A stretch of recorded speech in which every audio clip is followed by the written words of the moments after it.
Good evening, everyone. To a evening where two great teams, the Cricket Club of India, are facing versus the NSCI here in Mumbai. It's under the floodlights, and two teams who are going to face against each other. The man in the yellow and black versus the pinkish and black, who are going to have a go first. It's the NSCI who won the toss and they have elected to bat first. And it's going to be Pankaj with the ball, jersey number 90, and we're bowling to Krish. And what match this is going to be. It's going to be very fascinating. It's a full 20 overs. Here's Pankaj. The wicketkeeper is up and it will start off the proceedings. That's a wide. Not only the batsman but also the wicketkeeper will miss and will go towards the boundary in a flash very, very quickly against. And the outfield also seems to be a very good one, assisting the ball to come towards it so quickly. So first runs on the board for the NSCI immediately. So that will be for no loss for them. As Pankaj is now drifting down the leg side. So make it five actually, because that's a wide also. So not a good healthy start for Pankaj. As NSCI must be licking their lips after they won this contest, and they are now started off with a bang, courtesy of wide and a four. Here's Pankaj again, this time outside off stump, leaves the ball, and there is some pace also in this wicket because as the ball is seaming away, the wicketkeeper has also done a very good job. And it's never easy when you're standing up to the medium pacer. In fact, early on, for the prime fast bowlers, you need to be a little back, and there is a deep sleep also. It's not exactly a first sleep position, but there is definitely a person, reserve player to assist the wicket keeper in case of a huge deflection. Here is Pankaj again, fuller delivery, this time angle bat towards the short mid wicket region there. Under the floodlights, they scheme us so much good under the light, especially the cricketers wearing the yellow jersey, because it gets them so much highlighted. They love that strips, isn't it? It's like the zebra crossing across the strips, beneath and across, behind the wicket keeper also. There is Pankaj again. Still four legitimate balls remaining in this first over. Outside off stump, wanting to slash the ball across, but doesn't get anything to it into the safe gloves of the wicket keeper. And so score still remains 5-0. Lost three good deliveries which have come up here in the very first over. As the Cricket Club of India are now batting first, having been asked to do so today by NSCI. It's a 20 overs contest. If I have to remind everyone, it's a short delivery. Wanting to pull it, was not in complete control of the pull shot, but he'll cross numbers with Kamran. Will be now facing up for the first time. I would say the NSCI are having a tinge of more than black and blue. The color coding for the pads may be different. That's how you can differentiate between both the batters actually. And now Pankaj, for the first time, will be bowling to Kamran. And so it's going to be interesting how the other batter also shapes up, because sometimes one becomes aggressive, the other actually slows up. This might just be the same up going on, because it's a new delivery. It's still the first over in place. It's still the power play going on. Pankaj steaming in to bowl to Kamran. Good delivery right up there in the block hole. And defensively, more cautiously, Kamran just drives it back to Pankaj. So after that wide in a boundary, he has definitely come back in shape. And yes, there you go. There's some kind of advice coming in from that fielder at mid on, saying if you can make that ball get some edge, it will be so good. Fifth ball, short ball outside off stump, and just nudges it on the offside. So Kamran will get off the mark of the fifth ball. In fact that was the last ball. So that will finish up the proceedings after the first over. NSCI are 8 without loss.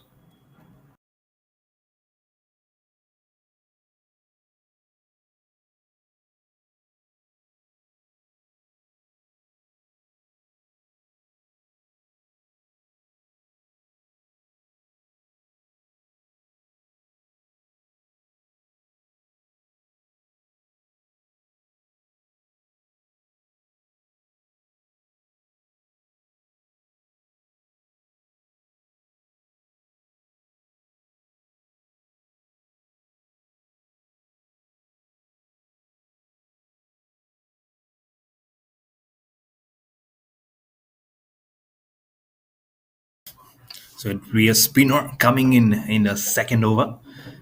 NSCI 8 without loss after winning the toss today and asking Cricket Club of India to bowl first. So they know this pitch is going to hold up very true today and to give ample runs and assistance to them for batting. If they have a good, strong batting lineup, then SCI, the belief, as that ball has been nudged on the onside for a single, will be picked up and will be given back to the bowler. So after that first wide, which gave 4 runs, then some couple of singles which came out to assist the batsman.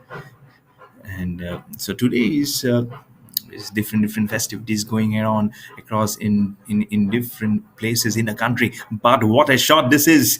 The festivities will come up from the blade of Kamran as he just hoiks that ball. Well, it was flighted more outside the leg stump. What a shot this is! He'll bring up his first six and also the first six of this match.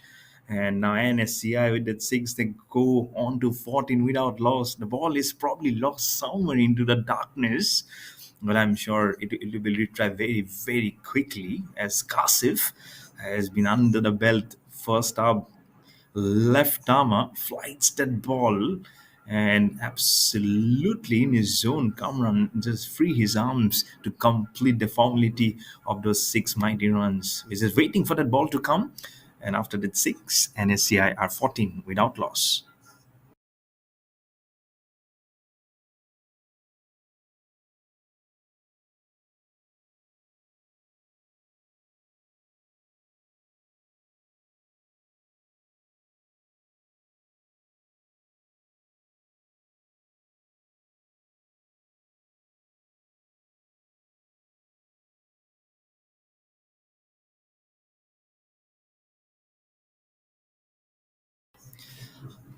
Kasif to continue. It's a short delivery, give some room himself, and that power of that outfield will carry this ball to topple across the ropes very quickly, just piercing the depth, get the gap between point and gully region. Look at that, just a small little deft touch. You need to play just smart cricket rather than hitting the ball hard, and the rest, the ball and the outfield, this new ball will do the duty for yourself. 19 runs have come up on the board in just 9 balls for NSCI, and that will talk volumes about not only a kind of batting, the openers that they have come out, but also the outfield, which is so quick. And I won't be surprised that in 10 overs, if they cross over even 100, then the equation will so tough for Cricket Club of India. But still batting to go. It's still long way to go. So we cannot just close the curtains as yet. Kasif could ball this time, almost like a typical left arm spinner to make the batsman go back and across. This time, little bit off the back foot, just plays it back to the bowler, and so Krish with that bag of a good shot. He's on 11 of 7. The ball has again been flighted, giving some room to play it. He is going as smooth, as silky as smooth. Oh, that slide also in the end to retrieve the ball back in action. Oh, it was so nicely done. It's so good to see that they kept on changing jersey number 7 all the way. And that will highlight it how important you pull it. It's not 7, number 17. And then jersey number 6 also goes into it. So 13 runs already from this over. The score has absolutely propelled on to 21 for no loss in just 11 balls. This is good batting here. If the ball had some more power, then I'm sure it would gone edged across quickly. And that ball has been pulled again, this time towards the vacant region and short mid wicket. And I'm surprised they could have probably taken 3 runs. They've just taken a couple of runs in a previous ball. But now, after the end of this second over, NSCI are now 22 without loss after having won the toss, electing to bat first versus the Cricket Club of India.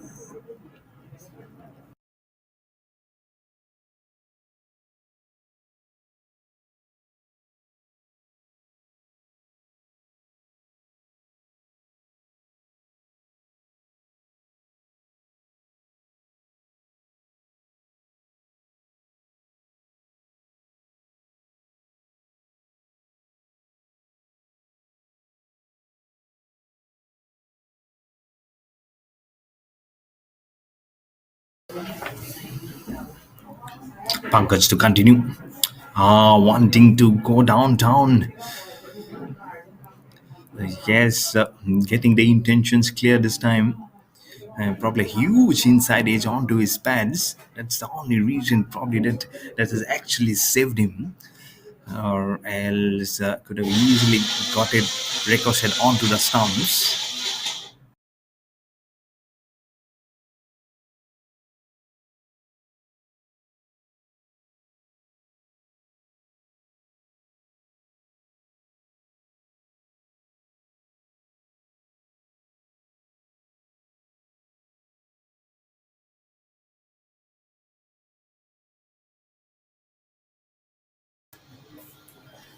23 for no loss. Yeah, this time flicks it on the leg side. I'll be a filler at just no run. It'll be a little slow going at the moment. At 23 for no loss. But I would say that Cricket Club of India has come back strongly. We haven't given many runs as of now. The fielders are doing well. I'm sure the talk has been to minimize the runs as much as possible. Of course, there will be runs, no doubt, because I've seen it's lightning outfield. The grass has been mowed away strongly, and there you go, Pankaj. He gave away 5 runs initially, but now he is doing absolutely wonderfully to pitch that ball right up to the batsman, induced a drive, played a drive as much as possible, just a single of the first, then a dot, now again a single. So he's absolutely living to his billing of why he has been asked to start off the proceedings for his team for the Cricket Club of India. And at the current run rate of little less than 10 runs per over, they're still having in good stead the NSCI, having won the toss and electing to bat first. Pankaj again over the wicket to bowl to Kamran. This is in the air. This is straight. This is towards the long off fence. Oh, this is a good catch. Jersey number 13 has picked it up. At one point, I thought he has managed to clear off, but unfortunately, will play down the throat of that fielder. So Pankaj strikes in his fifth ball of his second over, and it's Krish who has to go back to the pavilion after scoring 15 of 10. The Cricket Club of India players celebrates, and NSCI will lose their first wicket at 24 for 1.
Pankaj to continue. It's Jairaj, who is the new batter who has come out to the middle.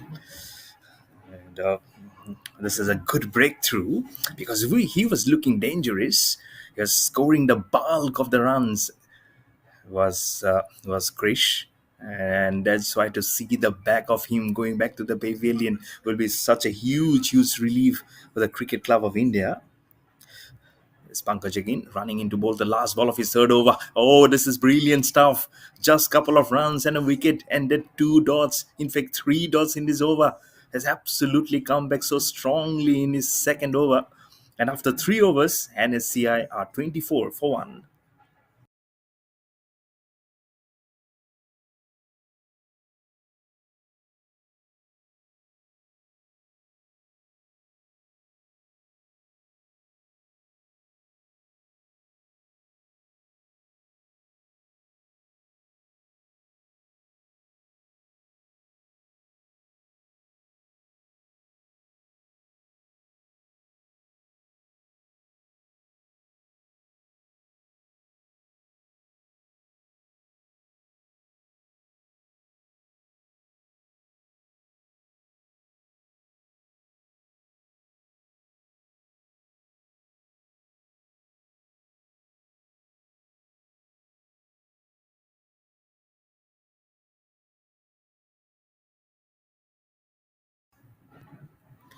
3 overs, 24 for 1.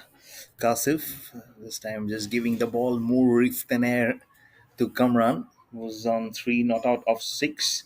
He's also holding 1 and very correctly at the moment.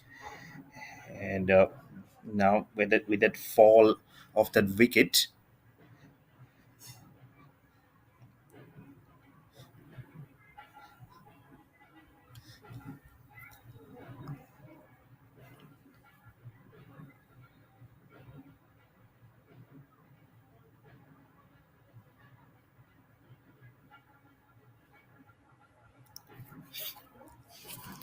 they've definitely made a good work of it. The current run rate has come down.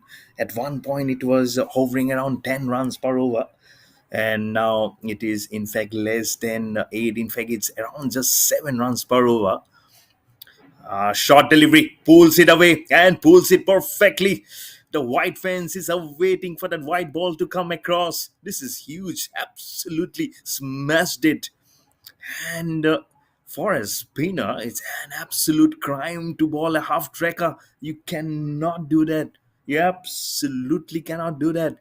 And Kasif must have seen how the speech is behaving, is giving such a loose ball to Kamran, who absolutely rocked back on the back foot and just smashed it away, given absolutely the treatment that it deserved. And now, Kasif will be a little bothered because after those two good balls, he has now given away 4 runs, it's out of which Kamran has benefited, going to 7 of 9. And Jairas is the new one who's at a non-striker who has come out at a fall of the wicket of Chris in the previous over.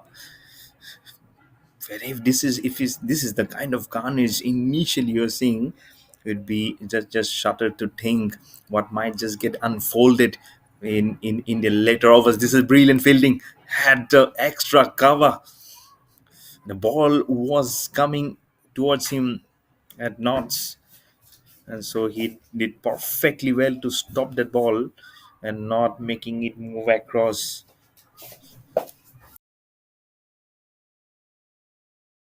28 for 1.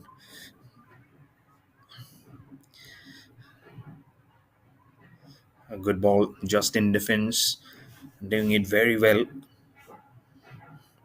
and putting his body in line correctly there, just the seeing off. And that sometimes you definitely need up against you after you're being hit for a boundary to come back strongly, to play it on the front foot, see off the ball well. Sometimes the rush of blood also might just get the better of you, and slams it and slams it as straight as an arrow over the top of the umpire's head. How straight can you get? How straight or can you hit a cricket ball? It's bludgeoned it away from way outside off stump and towards the straight boundary for four. Second four of this over. And has also finished up this over after those couple of runs. So 4 overs done. And NSCI are looking healthy at 32 for 1.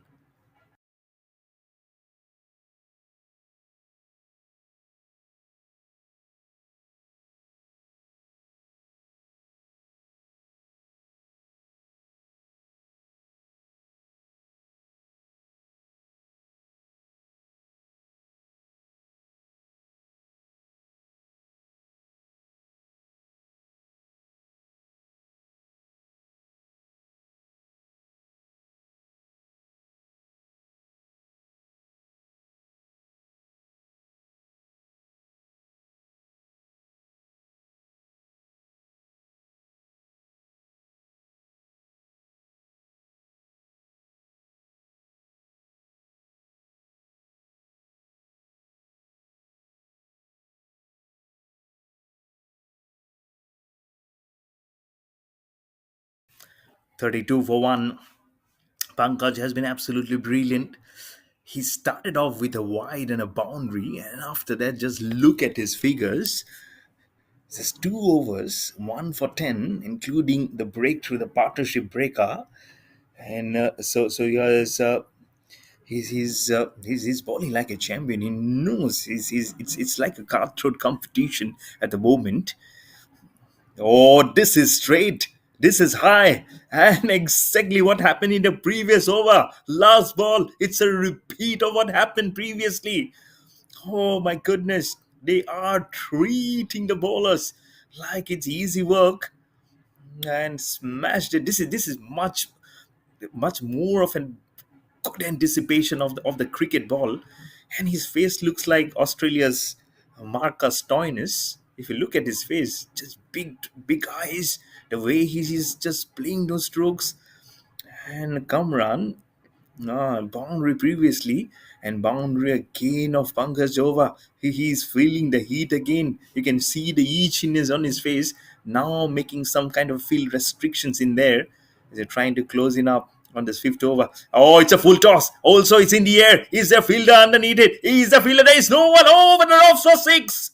Oh, what a good shot. What a lovely connection. Might have hit at the top of the bat. It doesn't matter.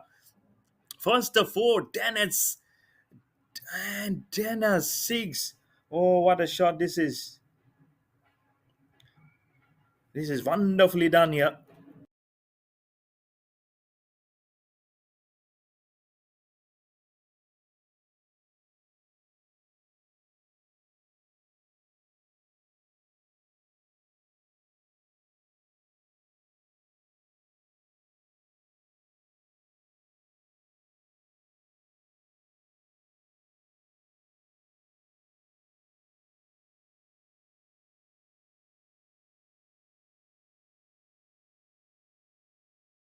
This is such a huge over, at least 43 for 1 in 4.3 overs. And this is 10 runs per over. And now, what Pankaj must be thinking, 21 runs he has given away in 15 balls. That's the kind of start. That's the kind of power that Kamran is generating at the moment from his blade, despite losing the wicket of Krish. Pankaj again, this time defending it back past the ball up. He'll get a single nonetheless to make the score for the NSCI go to 44 for 1 in 4.4 overs. Still, the run rate will hover across 10 runs per over. And there might be thunder in the sky, there might be no lightning, but if you can just pick up a cricket bat and just whip the air, you can feel that heat, and the brunt of the heat is being faced now by the Cricket Club of India players. Here's Pankaj steaming in again over the wicket to come run over pitch ball outside off stump. He was shaping up to play another shot down the ground. It's a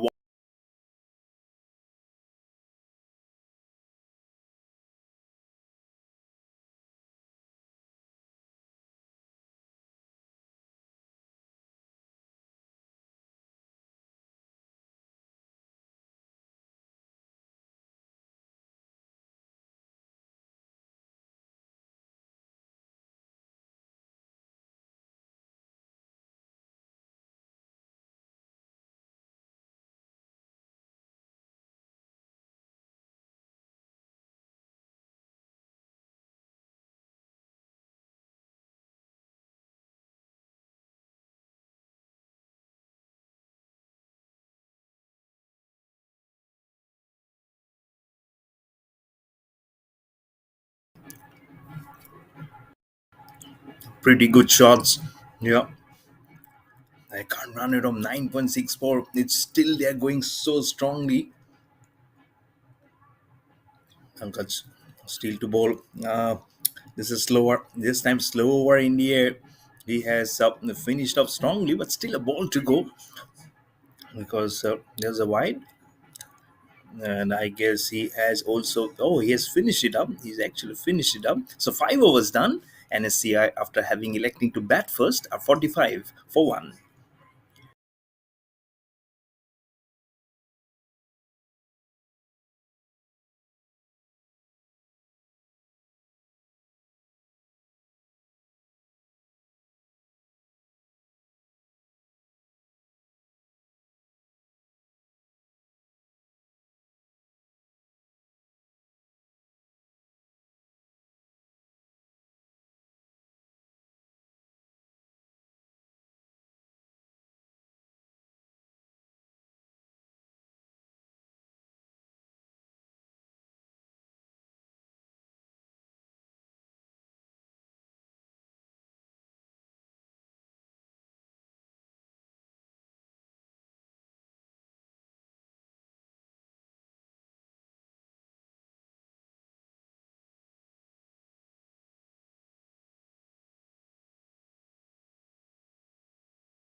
We have a spinner being introduced now from the Cricket Club of India.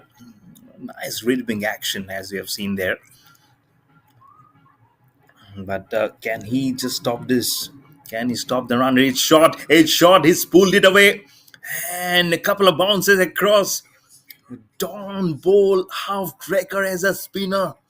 Don't bowl them. And you are bowling to someone who has hit a six, and he has hit some more than couple of boundaries for him. It's like early dinner being served or at a festivities and a season which is it's just being creatively crafted for himself. The Kamran goes for 26 of 17, and also the 50 is up on the board for the NSCI. 51 for 1. This is wonderful and absolutely wonderful. A little less than 10 runs per over. Now, Cricket Club of India definitely feeling the pump. The Sujit, the leg spinner, being introduced again into the attack by the captain. But Kamran is in a mood to spare no one. Leg spinner flights that ball. Oh, smashes it. Almost taking the umpire along with it. In a flash, so quickly that ball traveled right over the bowler's head, the umpire's head, and reaches the boundary. They had to take evasive action. Thankfully, right at the right moment, they just shied it away. And now the score will go to 55 for 1 with those back-to-back boundaries, and some words will be exchanged. Those are friendly words because those are within the teams, not between two oppositions. But Kamran, he goes to 30 of 18. He is not leaving any stone unturned to satisfy himself and the captain to say that that decision to bat first was absolutely spot on. He was as the Cricket Club of India. And now again, Sujit, just in number six, will he flight the ball? He just rips the ball across. This time, Kamra says, "Let me just respect you." Leaves the ball alone. And for a moment, I thought he was going down the ground. It was long off, but this is better looking delivery here. Now a dot after those back-to-back boundaries. Flights that ball again on the offside, just smashes it. There is no one at mid-off. It will go straight to the fielder at long off for a single. And he will go on to 31 of 19 now as Jairaj will now have the strike. He is on 3 of 5. The current run rate at 9.71 at the moment here. This is short delivery again. This time off the front foot, plays it towards the man at point. There will be no run, and that will also end of the over. 6 overs done, and NSCI are now 56 for 1 versus the Cricket Club of India.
We have another bowling change here on the Cricket Club of India. Another spinner being introduced into the attack. The run rate for the NSCI is now at a little less than 9.5 overs. But love to keep them around more than 10 runs per over for sure. And if Kamran is still there for some more time, then not only he might just bring up his 50 very soon, but also can creep up that run rate right more than above that 150, 160, or even 180, 190 mark.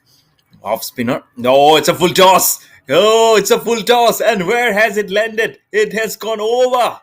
Oh, lovely shot. This is from Kamran. He muscles it away. This time the angle of the camera is different, but his angle of the bat is disdainful. He is a harmful fellow. Kamran. So what a shot. What a striking. What a neat striking of the cricket ball it is. For the maximum to his blade. And now the score will go on to 62 for 1. And Kamran is now absolutely not sparing anyone. And what a way to welcome Ibrahim to the bowling crease. First ball full toss, and he has been lifted in the air for 6. Gives some room this time on the offside, curves it away towards the fielder at cover. And what I love about Kamran is he can play straight, he can leave the bowlers, he can play back and across, and look to see if he can play some good sweep shots or some innovation shots also. And he still defends very well. And he has also been the hallmark of his innings today. And now the current run rate has moved across 10 runs per over. Such good pressure here. The Cricket Club of India will be searching for answers. They need some more wickets. Smashed it back past Ibrahim. Absolutely, he had no answer. And he'll do well not to extend his arms. Let that ball guy. So a single Kamran finally will give it to Jairaj. So he will now face it up. He's on 3 not out of 6. The score goes now on to 63 for 1. And immediately when a dot ball happens and you put up a single, it immediately just sets precedence that the run rate might not be coming up too quickly. Now Jairus is the one, he needs to just nudge it for a single round the corner and give it to Kamran as much strike as possible. So it's a dot. So one more ball now remaining in this Ibrahim's first over. 7 runs already from this over. Kamran is just signaling to the dressing room for the change of gloves. Every signal might just cause out some worrying signs for the Cricket Club of India. It's a dot to finish up for Ibrahim, and after 7 overs, NSCI are now 63 for 1.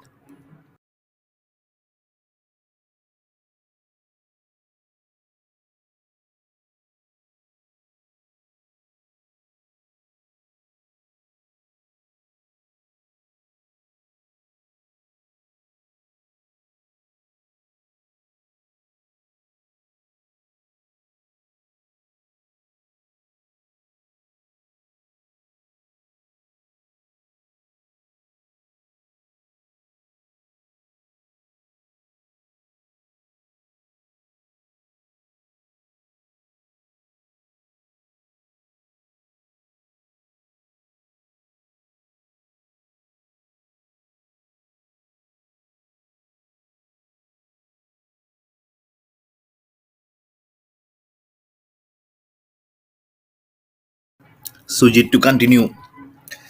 Yes, bowled well in the last over. He was also being hit by Kamran himself. 38 not out of 24. The way he has been contained, he was 31 not out of 15, and he has scored 7 runs of the next 9 balls. So that's how he has come. He's calmed a bit after he lost his partner Krish. But Jairus hasn't had much of the strike. Oh, well done from Sujit. It was traveling in knots. Absolutely well done in his follow through to extend his right arm and to stop the ball from going across. That was hit with power. He has good power in his muscles, Kamran. Now 38 not out of 25. He's not afraid to flight the ball, Sujit. That's been also something we love about this man, Sujit. Still no run. And it's Kamran Ahmed still has the strike. You can see in his jersey number one he sports. This time, a little shot. He'll come off the back foot to play that stroke, but will rotate the strike also and give it to Jairaj. Jersey number four, he sports Jairaj. It's a good combination of black and dark blue that they are sporting versus the yellow and probably navy blue or black of Cricket Club of India. It's a contrasting colors just to make it distinguish, or if you're a spectator or someone following the game online. Current run rate of 8.79. It's been flighted a little bit and nudge it around the corner to jersey number 30 this time. It's such a healthily done here. Knows exactly where he needs to be placed, flighting it beautifully. He's not afraid to use the air, not even afraid to use the crease also. That's also important as a spinner. Oh, as the ball has been played, it was so slowly going towards the fine leg. I thought there was some fielder to pick it up. There's no one to cross it. So it's a boundary. It's the first boundary for Jairaj. He goes to 7 of 10 with that boundary. Well, and also the finish to this over. 8 was done, and NSCI are now 68 for 1.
So it will be continuation here.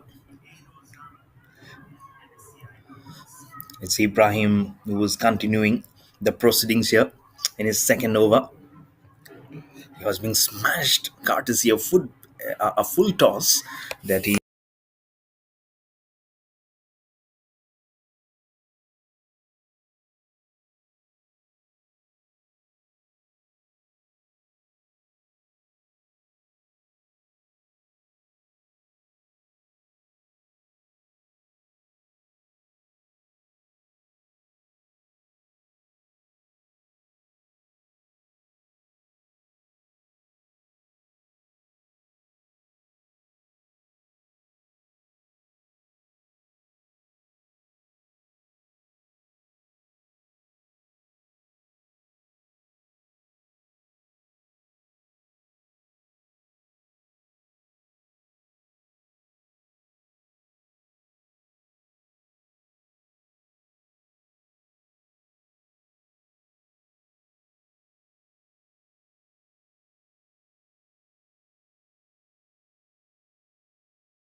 Ibrahim has striked and was appeal was given And the umpire said, "Oh, you two, you have gone your name." So Jairaj is gone here. So after Krish, Jairaj who had to depart the scene, but Kamran is still there.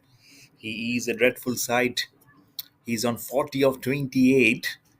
And now Ibrahim, what can he do? He has now got Karan, who has come out to the middle to replace Jairaj. If Kamran is at the other end, so it can be K and K show here for the NSCI. And, love his bowling action. First, the rotation of the left arm, left hand, and then he rips it across. He was not a tall-heighted cricketer, but just number 27, Ibrahim. He can definitely rip the ball. Ball is straight up on the pads and a huge appeal to get that upliftment of the finger. This time again, flies leaves that ball to good back-to-back balls. So he's a good change here for the captain, and he's doing absolutely to put that ball right in the money to spin it across. Might not be spinning hugely, but he's putting it right up where it should be. It's in the air. Oh, one bounce across to the man at point. Oh, probably for some time he must have experienced the cold feet movement when he saw that ball was in the air. But thankfully, one bounce across. The finish of the ninth over, NSCI are 73 for 2 versus the Cricket Club of India.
75 for 2.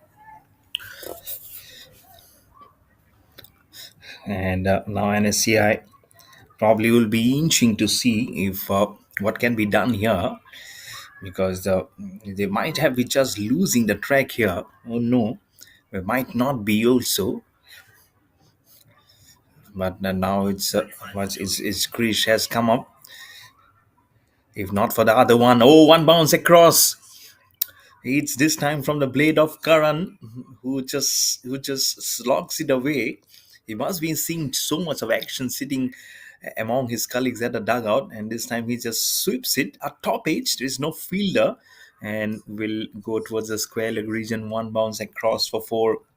He brings up his first boundary. The score for the NSCI now at 80 for 2, with just 2 balls remaining to finish up the 10th over. So Krish will be under pressure again. 3 singles and now a boundary. The run rate now is again healthy at 8, exactly 8 runs per over for the NSCI. Watching this action, the NSCI playing versus the Cricket Club of India under these floodlit conditions here. And I'm your host commentator, Mayur Barua, and I hope I've been able to do justice for this match, voicing my opinions and my comments across to this match. It says 6 runs. I thought it was one bounce across, but it says 6 runs. So it's such a healthy touch that he has got it, Karan, onto that shot. So 9 runs already from Chris first over, and the score for the NSCI now at 82 for 2. as he keeps on spinning the ball in his hands. This time again goes in the same direction. The fielder is there. He will just be a spectator. So much of legs and energy behind that ball as he kisses. As it kisses every blade and inches of this grass. Look at that powerful shot. Look at that white ball going across these green pastures and across was a square leg for four. First a six, now a boundary. Uh, this is 13 runs which have come up from Chris first over. And they are definitely marching along to a score which might be just out of the reach of the Cricket Club of India. Last over, last ball. Oh, what a flight! What a flight! The trajectory and the line will be missed.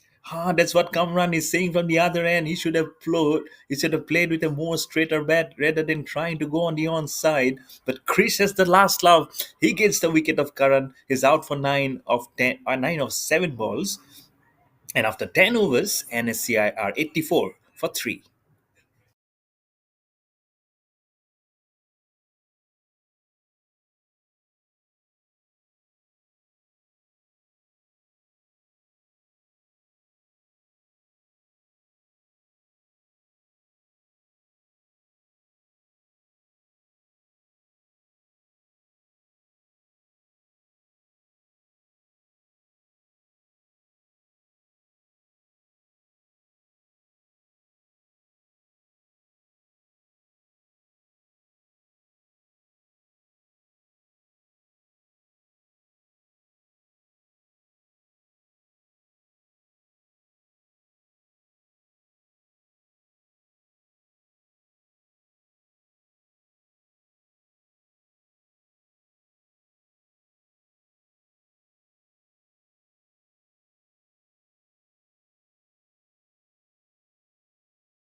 Kasif, none for 22.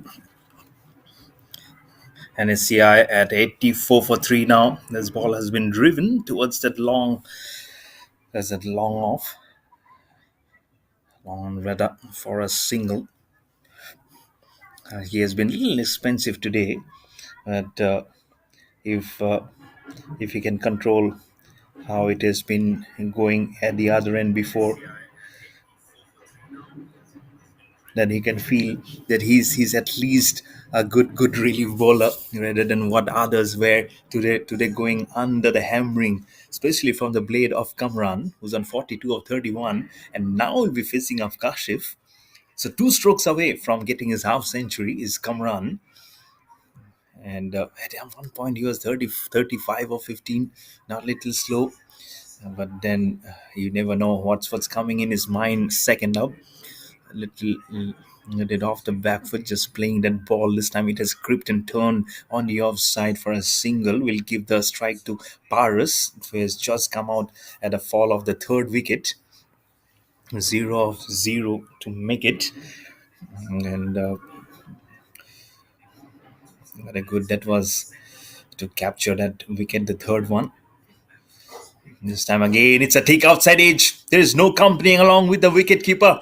Number 27, Ibrahim himself giving the strike, but the ball will win the race. He's already won the race. Actually, it's just a slow push. It's just a slow escort towards the cricket ball.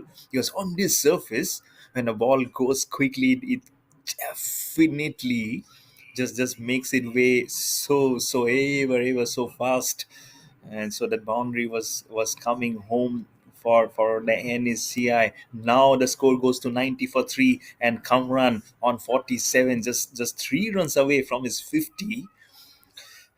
Now we'll be facing up Kasif. Flights that ball, just nudges it on the onside for a single. Number 33, Jersey just picks it up from the cow corner to give it back to Asif. Score goes to 91 for 3, as Paras will get the strike back to him. 1 1, not out of 1, with one more ball now remaining in this 11th over, and also to finish off Kasif's third over. Run for 29. The current run rate has gone down below 9. Flights that ball, defends it towards the point fielder. He has he taken a single.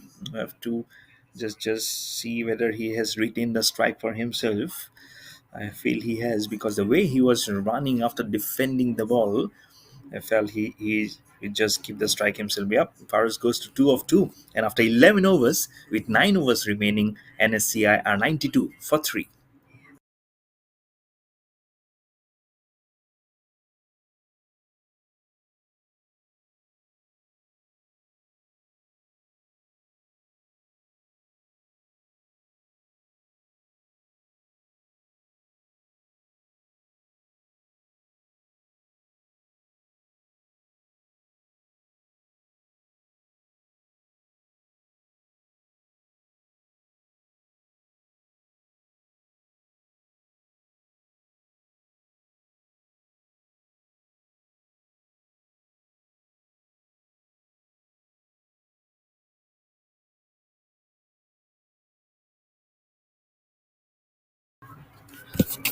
92 for 3. Back and across, some room for him to clear off. The ball will go towards that region on the offside, way behind, deep inside the crease there to play that shot. The score will now go on to 93 for 3, just a couple of hits away for NSCI to touch base on the triple figure mark here. After winning their toss versus the Cricket Club of India and electing to bat first, this has definitely played rich dividends for him and for them. Importantly, has come around.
Smashing and smashing it down the ground. Sorry for the technical inconvenience from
99 for 3 in 12 overs.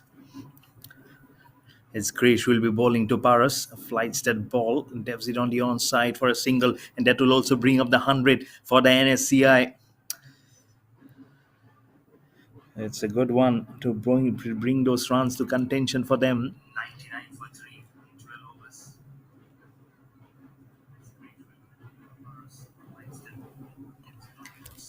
Kamran on 53 he has already brought up his 100.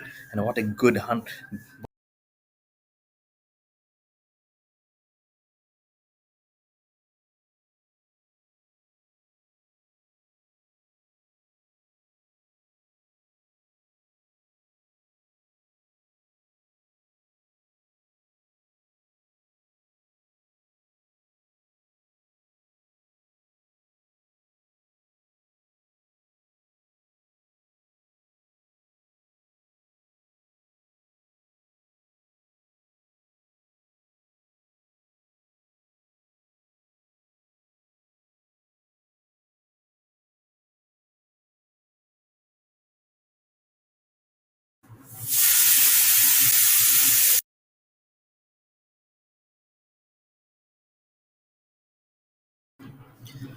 100 for 3.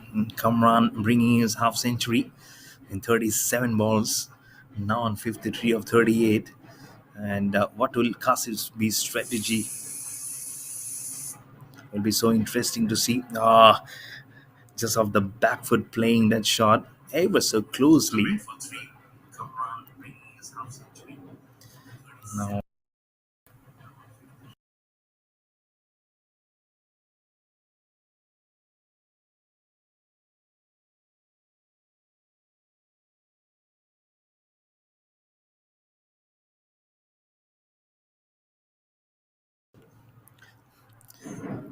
'Kasif, he charges and is smashing it away. Oh, this is good feeling. Almost retrieved, but will touch his foot and go over for 4. Oh, what powerful striking this is from Barras.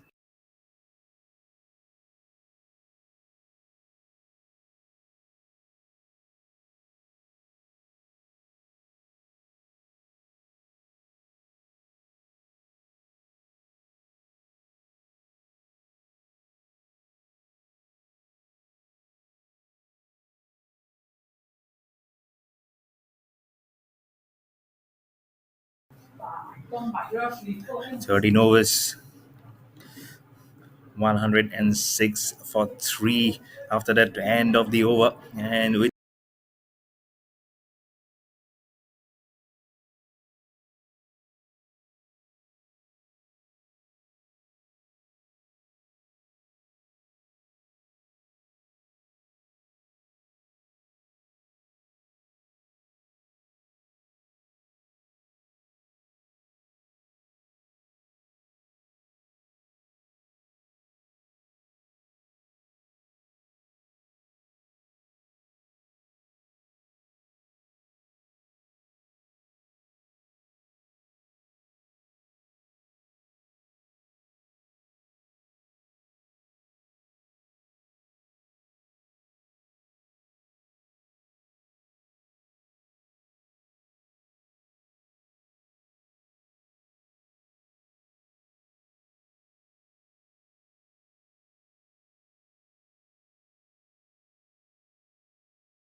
what a launching of a huge cricket shot that was. and he will be not happy because it went a long across to hit that six. And now NSCI would be just using the long handle to as long as perfection, because Paras is now on 12 of 8 with that huge six. And now what Chris must be thinking, that how to ju- just just just keep him at silent waters, because along with Kamran he can forge a very strong partnership and might just overdo the Cricket Club of India. But those short deliveries will not help the cause. It gives the single to Kamran, and now with less than 7 overs remaining, it might just go over 170, 180. Never know, because if you feel the equation around 160 it might be, then you can add 10 to 15 runs more to the total. That makes it deadly dangerous into 175. We don't know what will be the final scoring, of course, but if they can move off around 180 also, then I think they should be able to, and giving some their bowlers to defend it. Oh, thick outside edge. Oh, those thick outside edges are never easy. This time Ibrahim will be able to cut it off, because it definitely got slowed down as it went behind. But I guess 3 runs have they taken, or a couple of runs.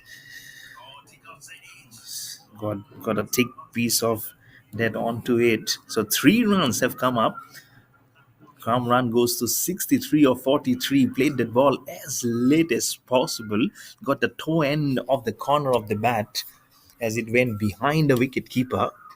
And now NSCI at 118 for 3 flights the ball, cutting as dangerously as close. Ibrahim does well to stop that ball with his footing coming in from the leg gully position.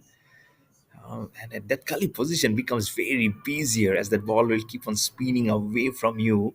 Because if they have to play the late card and to anticipate that ball not to spin viciously and crash onto the stumps, then the Cricket Club of India, the bowlers need to think hard. Just 3 wickets down, and with Kamran, it's the danger looming very large, as he might be seeing the ball like more than a pumpkin at the moment. I have to stick for sports more than a basketball at the moment.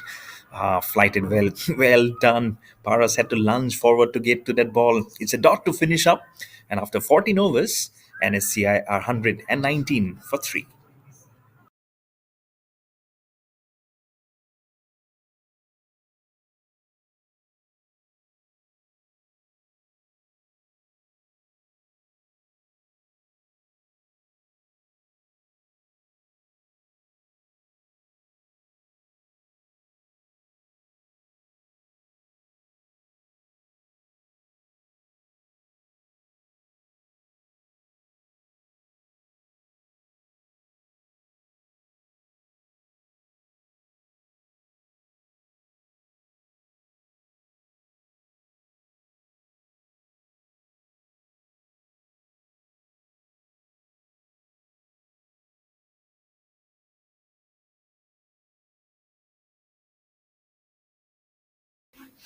Ibrahim has come up again,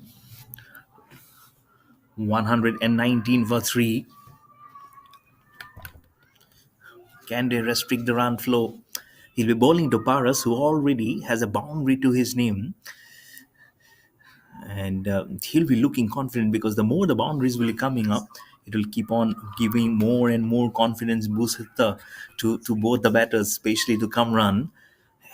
And if they can just get few wickets under their kitty, making it half of the side back in the pavilion, then also the equation might just favoring the man in blue and yellow, the Cricket Club of India. And then they might just feel that losing the toss is not that bad.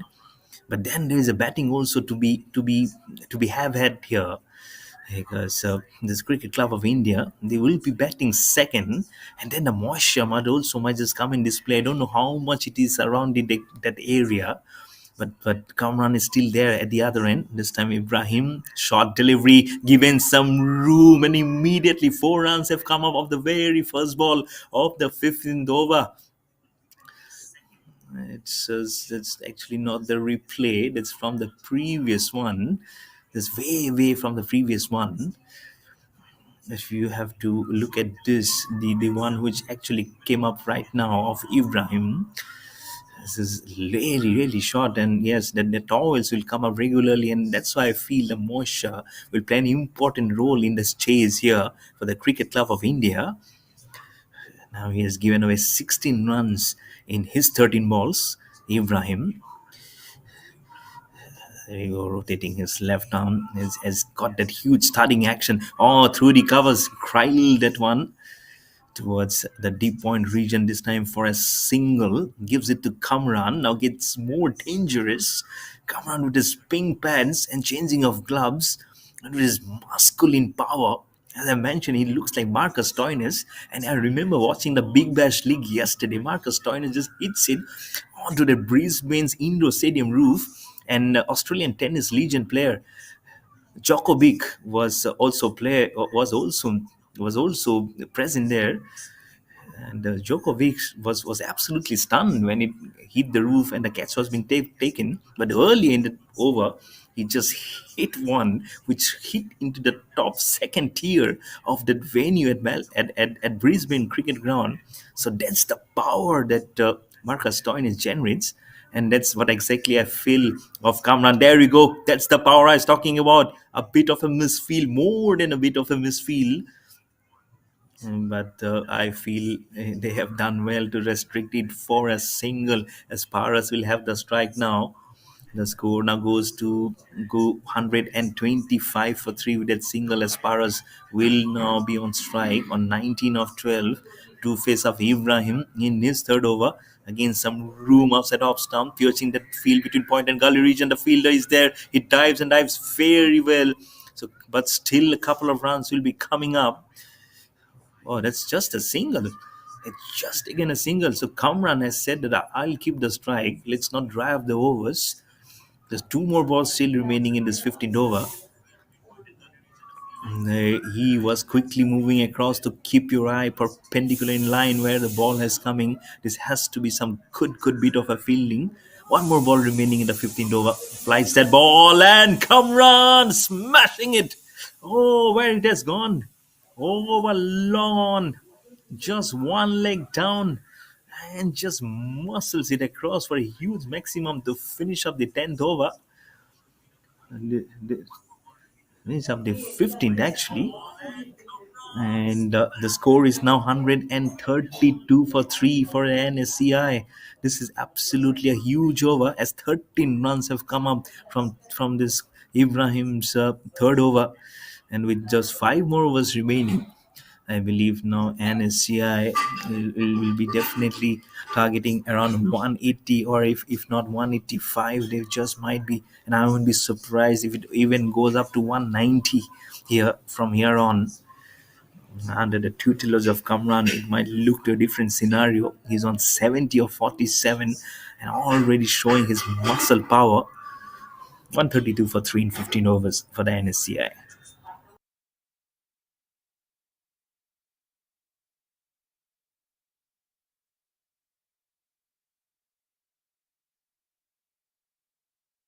Just 5 overs remaining. Some room towards that fielder at deep cover.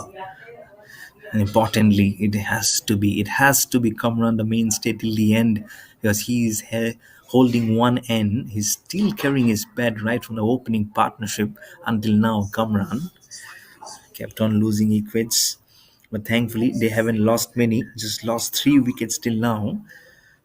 Oh, has he found a gap out of nowhere? That boundary has come up. Both the fielders looking at each other, and right between cover and extra cover, that ball has gone. Oh, look at that outfield. I was talking about that outfield just near the pitch is ever so lightning more than the rest part of the ground.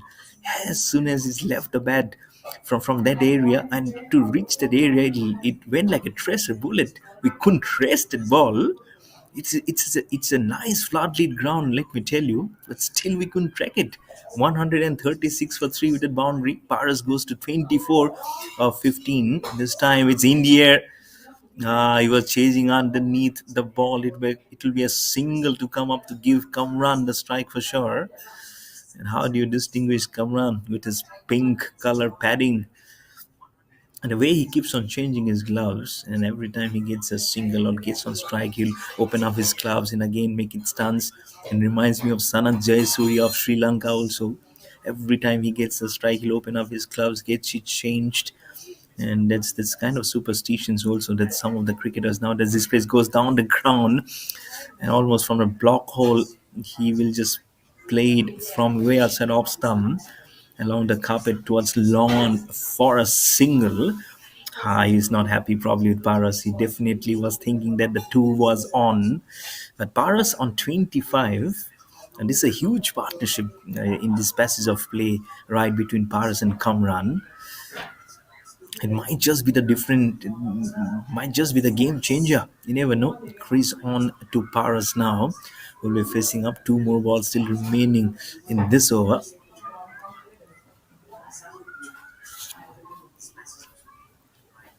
It might just get stuck because this partnership has moved on more than the decibels required at the moment. And now the dangerous Kamran is facing up. What has Kamran got up his sleeves? He chips down the ground. It's in the air. Has he crossed it over? Oh, what a shot! What a shot! Every time he goes to the pitch of the delivery, he muscles something, some different kind of a story here. I don't know how many runs, probably six of them. Couldn't see the umpire's signal. 139 for three Ts. Will interesting to see what the last ball has transpired actually here. It still says 15.5. It's a six. It's a six, which means after 16 overs, the target is the chase and the run is now 145 for three with four more overs remaining. It might be just going around 180, 185 as I again see Sujit in the picture. Might be just closing up the finishing of his last over of his spell. Number six, yeah, just in number six, G. His face also, he was a bit like Sachin Tendulkar when he was very young. I remember that tour to England in 2000, 2001 when England went touring England, probably 2001, 2002, 2002. Yeah, there you go. Back of a line delivery this time, finding the gap. The point fielder could have done a better job. But most importantly for NSCI, it's Kamran who will be having the strike now. 77 not out of 49. And this definitely helps, isn't it? When you are there in the fray, you need to go those runs. You need to keep your end very very strong.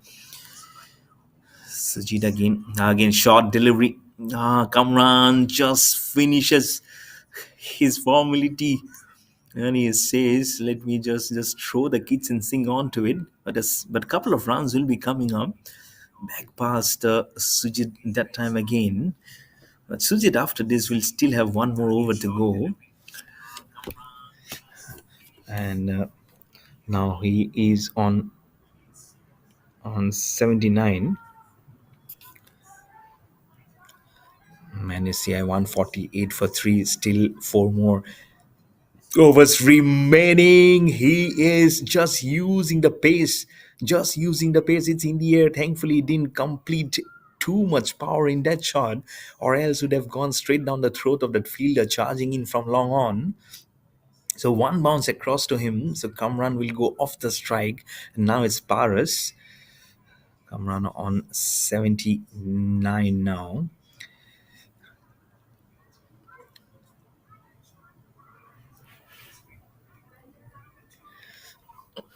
It'll be 149, I believe. I'll get you with the current scoring probably. Sujit again balling it to Paras, this time on the offside. Oh, from this angle, I felt it was going on the offside, but it has driven straight back to Sujit. It will be end of the 70th over here. The current run rate now looking much better at 9.06. Questions being asked immediately, flash of the bales. He is disappointed. He is disappointed. But has the dreaded finger come up? Oh, yes, it has come up. Sujit has got his wicket. He's got the man. He's got Paras, in fact. Paras goes for 27 of 20. It's the fourth wicket down. And NSCI are now 149 for 4. Sujit will celebrate a wicket if he was not afraid to flight that ball. Paras wanting to go downtown, misses the line, and in a flash goes off the stumps. And now NSCI 149 for 4.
149 for 4. Sudhi has given the breakthrough in the form of Paras. Just a ball remaining now in the 17th over. I'm sure he'll be very happy. 1 for 18 in 2.5 overs is his bowling analysis now. Here he is. Now will be bowling to Prasad, the new batter, the left-hander. Shifts it back to Sujit. And what an over which has come to an end. Two dots, two singles, a couple of runs, and a wicket in this over to end up 17 overs bowled and 3 overs remaining. NSCI 149 for 4.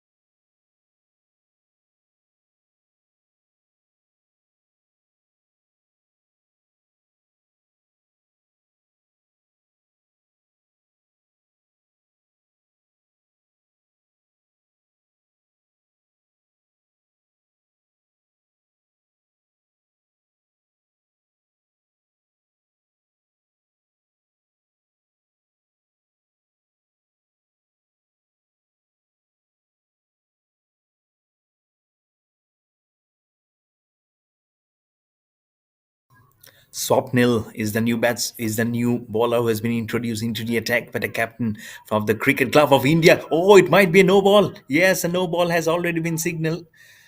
Even if that catch was being taken, it wouldn't have been out. Straight to Prasad, and he just swayed away from the stumps, and it will be a free hit. It will be the first free hit of this innings, and immediately Swapnil apologizes to the non-striker. That's Prasad. Now he'll be bowling to Kamran. That free hit, and Kamran smashes it, probably losing little bit of power now. He must be drained out also because he has been carrying his bat right from the opening combination, and so that might just be the reason why that ball hasn't gone too far. But 150 is up on the board for the NSCI. 150 for 4, and in 17.1 over, still 5 more balls remaining. Now a change in the field from Swapnil, because it's Prasad who's yet to get off the mark. Will be anxious to rotate the strike, the left-hander, and to give Kamran, who's 19 away from 100. But more than that, it's all about collecting the runs. You never know, it might be a thunderous 100. It might be a huge one, because he has done absolutely well today. Kamran to play exceedingly well for NSCI. was losing wickets and has seen all the four wickets going down today. Over the wicket this time to the left-hander, just smashing it back past the bowler towards long off for a single. Will get off the mark in his second delivery. And now NSCI at 152 for 4. And it will be Kamran again back on strike, who's on 81 of 54. Probably will change hands this time for the right hander. Will be coming from towards over the wicket. Now current run rate little less than 9 runs per over. Yes, over the wicket to Kamran. He just strongs it back across.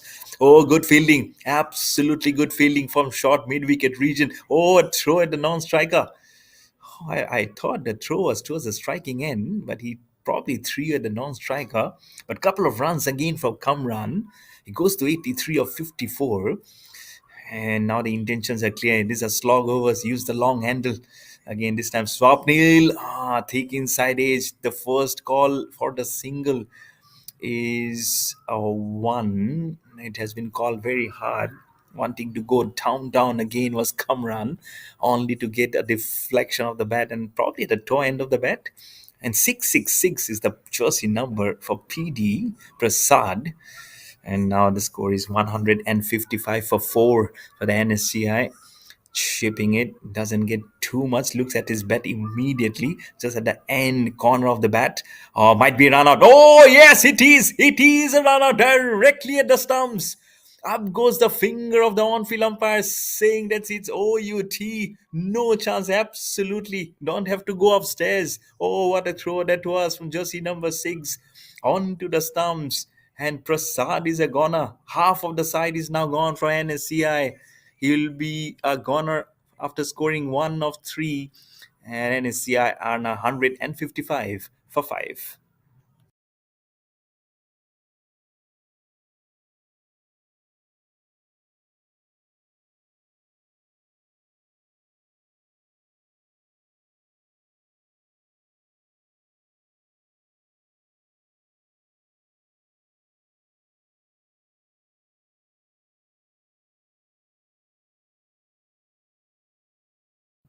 'What a throw that was to get rid of Prasad. But Kamran is still there and will be facing up the last ball of the 18th over from Shopneel. It's a short delivery. Hooks it. It's in the air. Is there a fielder? Oh, it will fall in no man's land. Two bounces across towards the cow corner. He'll pick up a single and will keep the strike. Was using as much of muscle power as possible, and he will go on to 85 of 56. And after 18th over, the score for the NSCI is 157 for 5.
157 for 5 in 18 overs. Just 2 overs remaining, which means just 12 balls.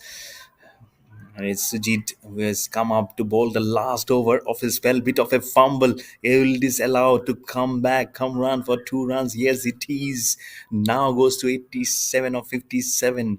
The score for NSCI now at 159 for 5.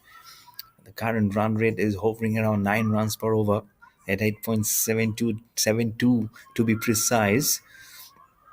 Now just 11 balls remaining. And just bring out your prediction cards. Is it going to 175? Is it going to 180? Is it going to 185? Sujit will be spinning that. He goes in the air and straight down the throat of the fielder. And long on. Kamran is gone. The huge Kamran is gone for 87 or 58. Sujit captures that huge fish. He will pick up his second wicket. All claps among the fielders of Cricket Club of India, because they know with the exit of Kamran, the runs can be restricted. And NSCI are now 159 for 6 with 4 more balls remaining in this 19th over.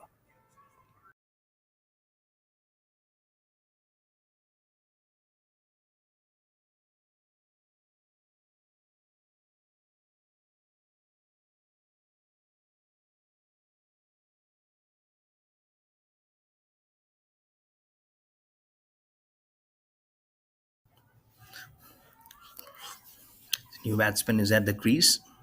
We'll get the name very soon of him. But Sujit has managed to get the breakthrough. And what a breakthrough! It's an appeal! It's an appeal! Oh, I felt it was as straight on line as possible. Just the number 83 has walked out to the middle. It's Sanjay, who's the new batter, and straight up on his pads. First ball. It's Sanjay at the other end. It's Harnish who was facing off Sujit. It's in the air this time, wanting to slog that one, but Sujit is spinning a cob around the batsman here. First Kamran was a gone, I'm sure. His legs were very tiring today. It's right from the opening partnership he was there, and now he can relax a bit until he has to come out for fielding when NSCI will be there with the ball.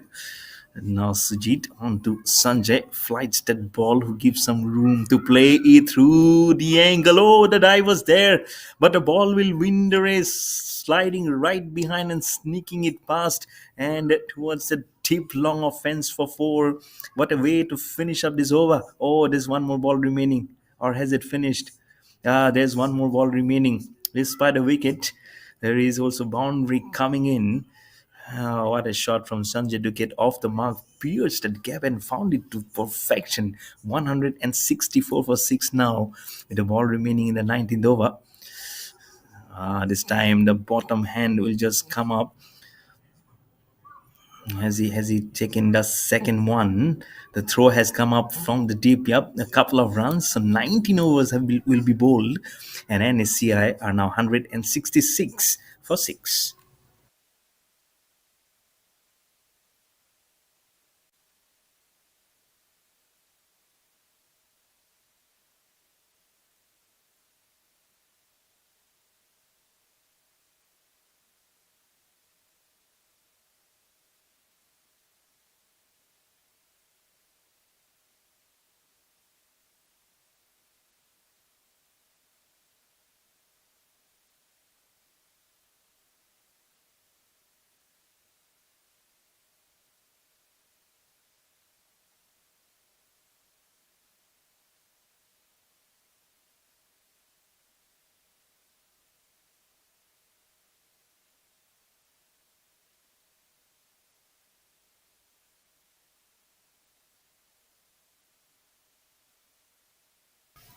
The 6 balls remaining, 166 for 6. Oh, he got fooled.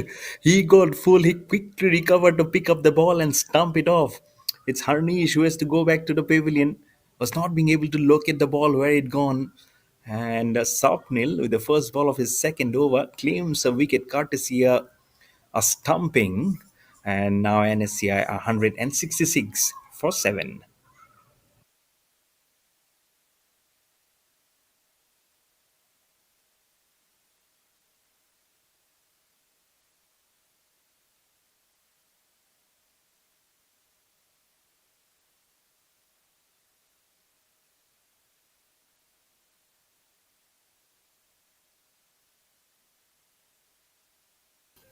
It's Gotham who has come out to the middle, who will be taking guard to face Swapnil, who has got the wicket of Harnish there.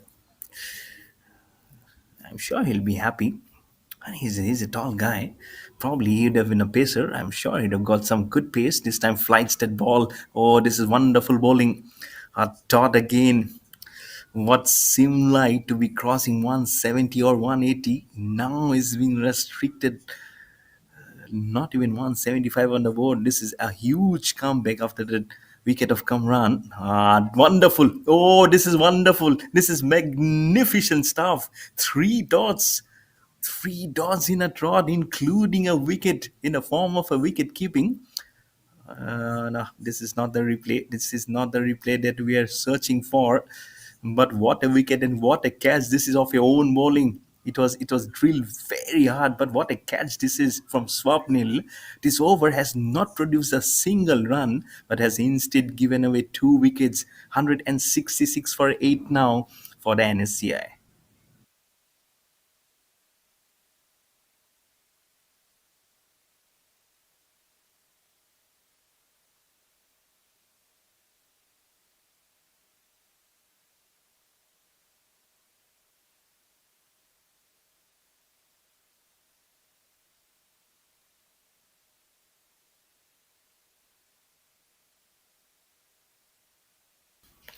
166 for 8. But brilliant last over this has been for Swapnil, given away 8 in the previous, but now he has come back with a bang. Chippy, creepy, cheapy, clever, smart. Oh, name whatever. He just chopped it just behind the wicket keeper, and it will give up 4 runs for him. Oh, this is nicely done. He said, have you guys forgotten this shot? Can you just put a lap onto it? And the lap shot has produced ample runs for him. So the score will go on to 170 for 8 for the NSCI. And it will be just 2 balls now remaining in this last over of this first innings between NSCI and the Cricket Club of India. Flies that ball again, flicks it towards long on. Are they coming back for the second one? Throw at the non-striker. It will be just a single to give it to Sanjay.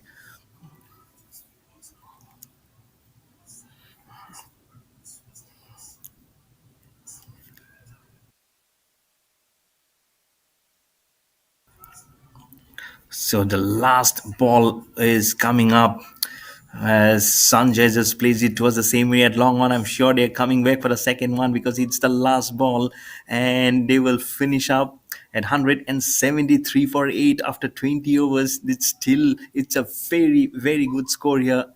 But NSCI, I feel they might be thinking that they're 20 runs short, given the kind of conditions it is still. But the moisture might just play up a different here. There might be just be a difference here when Cricket Club of India comes out to bat.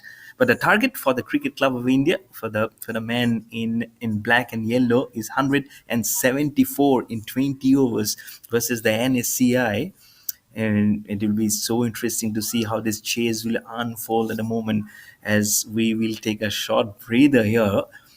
And when we come back, it will be nice to see how it will be shaping up, because Kamran was the mainstay here for the NSCI, and after his exit it was almost that a downfall, and the formation of wickets coming by came at regularity here.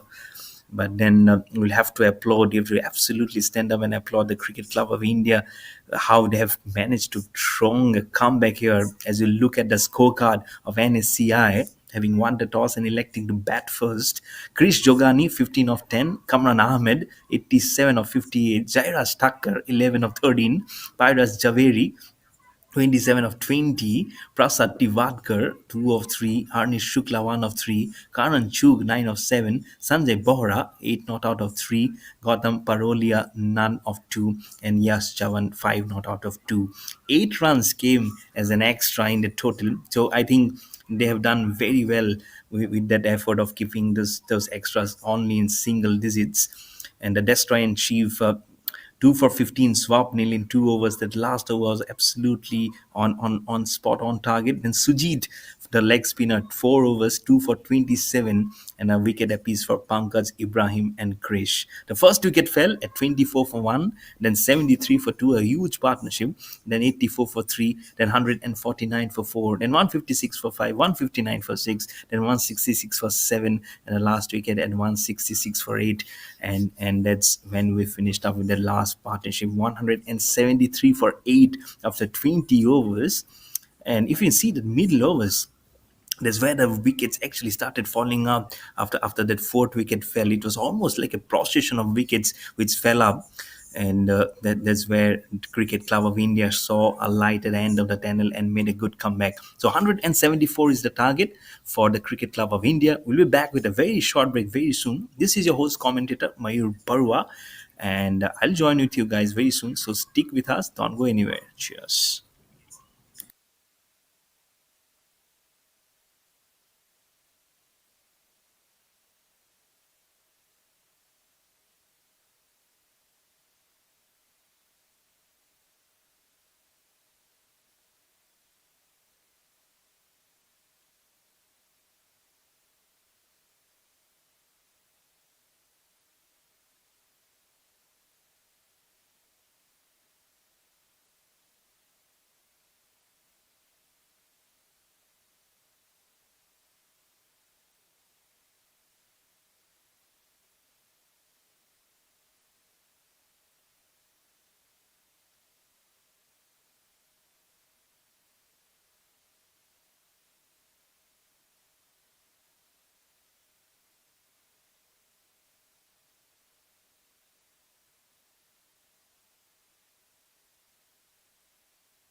Good evening again, everyone, and welcome back to the chase. The target is 174, and we are all in readiness for the first ball here of the chase. It's a short delivery, goes for the pull. It's the Cricket Club of India will be chasing 174 versus the NSCI, and it's Vishal with the ball, who was bowling to Sachin at the end. Sachin, and then Behzad is at a non-striker, and Sachin, which reminds of Sachin Tendulkar. But, and I'm sure he's got so much inspiration and home to write about from that god of cricket's name, Sachin Tendulkar, as he gets off the mark of the very first ball to be with that pull stroke. And now Behzad will have the strike to face up versus Vishal. 173 more runs now required. Medium Pesha. Again, a short delivery. Again, hooks it away from the off stump. It will go towards the farthest corner of this ground. Arguably, the farthest corner of this ground, but couple of runs which will complete those runs for Behzad. The score now for the Cricket Club of India will go on to 3 for no loss with those couple of runs. Just pulled it. He had to almost drag himself to play that pull stroke because it was not coming up to his bat as easily as he was hoped to do so. The required run rate of 8.69. This time, just in number 79, he drives carefully, crisply, he drives it. Oh, the foot movement of stopping the ball was not clean enough. A boundary will come up. Make it 7 for no loss for the CCI, for the Cricket Club of India. Fuller delivery from Vishal on the offside, and he carefully just caresses it across the blades and across the surface for 4. Vezad will get his first boundary. He goes to 6 of 2, and the score for the Cricket Club of India now at 7 for no loss.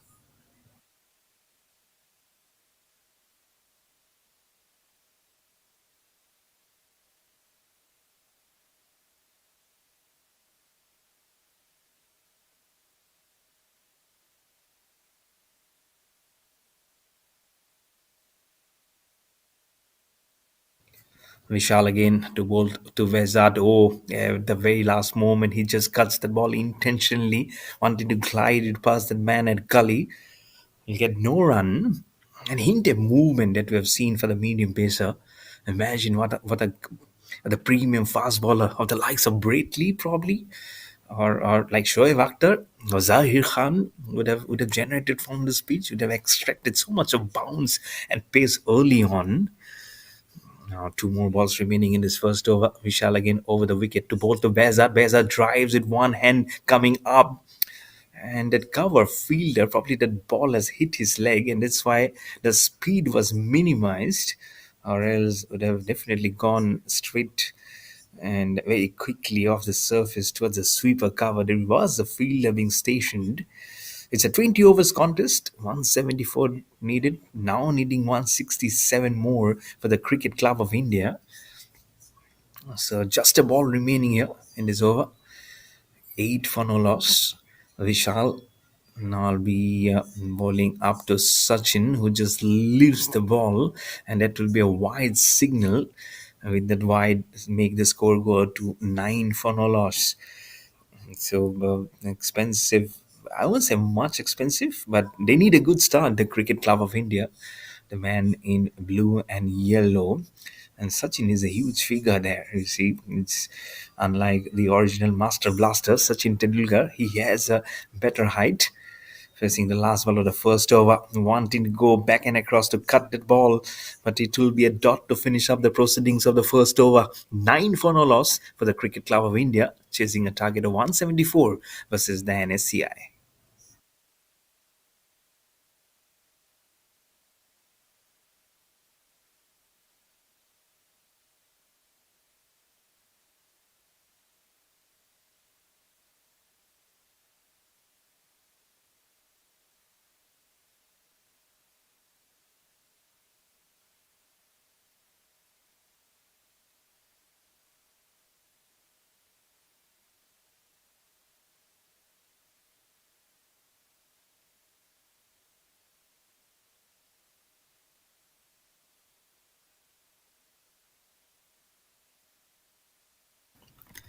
Vishal has bowled over for 9 runs. Oh, wanting to sweep it like a broom. Oh, like a broom, he wanted to sweep it. Gets an inside edge and dislodges his leg stump. Oh, Wicket has come up of an unlikely manner. Bottom edge and the ball just spins and spins back and across onto the stumps. It's Behzad who has to go back, and he said he doesn't walk back to the pavilion, but unfortunately he has to take that long walk. Harney strikes in the very first ball of his first over. He's so dejected, hanging his bat above his head, and in a very unlikely unfortunate manner, wanting to sweep that ball, but it is just going ricochet onto the stumps. So Cricket Club of India is now 9 for 1.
9 for 1. Swapnil has come out to the middle. Oh, what a drive. What a lovely on drive. This is from Swapnil straight down the ground for 4. Oh, what a shot. What a shot to make your mark immediately of the first ball to the face. Pitching it up. And oh, lovely shot. Back past the umpire and the non-strike in the flesh and on towards the boundary. Cricket Club of India with that boundary goes to 13 for 1 in double figures, and Swapnil gets off the mark with the first ball that he faces. And as Behzad was the one in an unfortunate manner wanting to sweep the ball spinning and spinning to disturb the leg stump. Han is getting wicket of the first ball and immediately has now been crunched for a lovely on drive boundary from Swapnil. And now Cricket Club of India 13 for 1. Again, a overpitch delivery. It's an ace and straight to the man at first slip. Oh, 2 wickets in 3 balls. What an over this is from Harnish. He again gives the breakthrough. Swapnil on the back of a boundary, wanting to go on the offside. This time, a healthy edge and straight down the throat of that first slip. It's 13 for 2 now for the Cricket Club of India as Swapnil goes back to the pavilion after scoring 4 of 2.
13 for 2.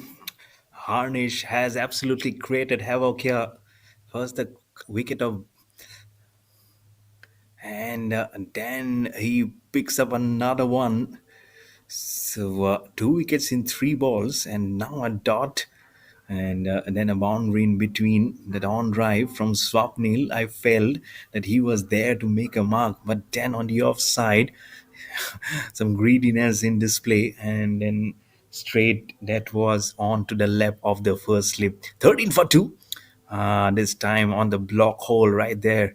Cricket Club of India are searching for answers at the moment versus the NSCI, who winning the toss, electing to bat first, has got a nice firm grip in this game now. And what an over to finish up also. And so after 2 overs, Cricket Club of India are now 15 for 2.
2 overs, 15 for 2 for the Cricket Club of India.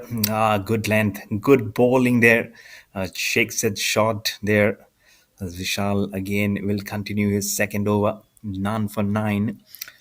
A spectacle guy has an easy run up to the crease and gently just bowls that ball with no fuss about his bowling. Has a boundary given in the previous over. Now has just considered a run in the first ball of his second over, make it none for 10 for Vishal. But still a long, long way to go here for the Cricket Club of India, who are a little bit off the back foot after that one of those openers, and then Swapnil going in back-to-back manners despite a boundary in middle. Now the required run rate is 8.86, gets a healthy edge onto it, got on top of the bounce. It was not a bad ball, but the room that he generated to play that ball by Sahil, piercing right between the point and gully region for 4. Cricket Club of India now goes to 20 for 2 with a boundary, and Sahil gets his first and goes on to 5 of 3, and the score on to 20 for 2 for the Cricket Club of India.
Can they just change up the field? Can they just maneuver more? Can they just ask someone to come in to put that additional pressure? This must be the ongoing here, the thing here for especially for Vishal, who is still in search for his first wicket. Here again, just will go steaming in over the wicket, some width on offer here, and goes back and across his Sahil to play that stroke towards the deep sweeper cover for a single. Many things are happening here, so they have to keep much control of how they can go over it, maneuver the field, see who can just held their hand up to say that we can at almost in regularity can drive the runs or pick up wickets. But it's not a bad one, and that's the reason why saying the moisture will play a huge role in this contest in the second innings. And so NSCI must be having that also in the back of their mind, having won the toss and then immediately choosing to bat first without any hesitation. It's in the air. I'll find a gap also. Three bounces across as straight as possible. And so Sachin will have his first boundary, goes to 7 of 5 this time. The tall right-hander, and the score for the Cricket Club of India at 25 for 2 now. So even if the pressure is being built up, it's also getting released with some boundaries also. And now the required run rate will say 8.68 with one ball now remaining in this third over, and to complete up the second for Vishal, running in to bowl to Sachin. Again, fuller delivery outside off stump, leaves the ball alone, but it's a dot. Sachin looks at the umpire saying that oh, was it not over the line to single a wide, but umpire says it's all okay, hands over the cap back to the bowler. 3 overs done, and Cricket Club of India are now 25.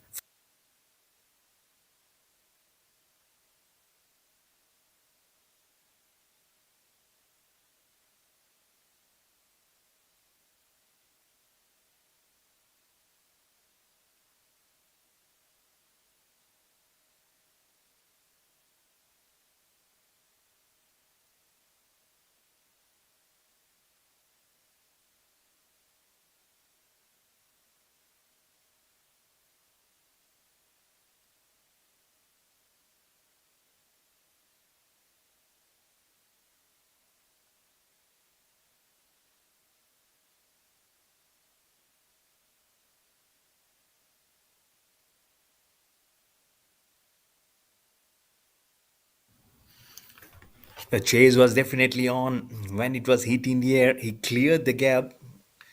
The intention was pretty much clear, to just cross all the fielders in there. Some football skills was tried to be shown, but unfortunately, it's the game of cricket, isn't it? So why not a dive, or just a foot one at the end to stop that ball? But 4 runs to start off this over of Harnish.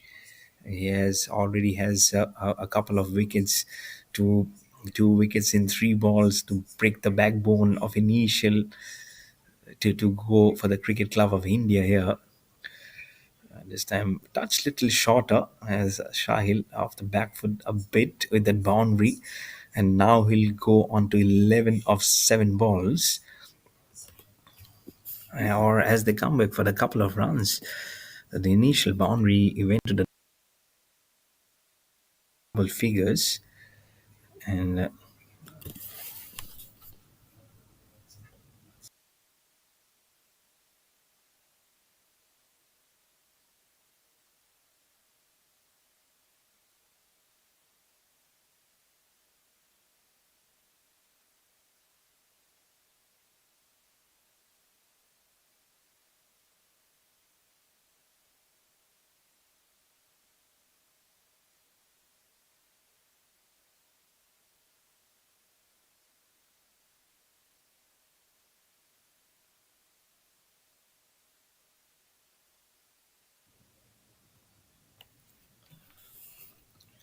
12 not out of 8.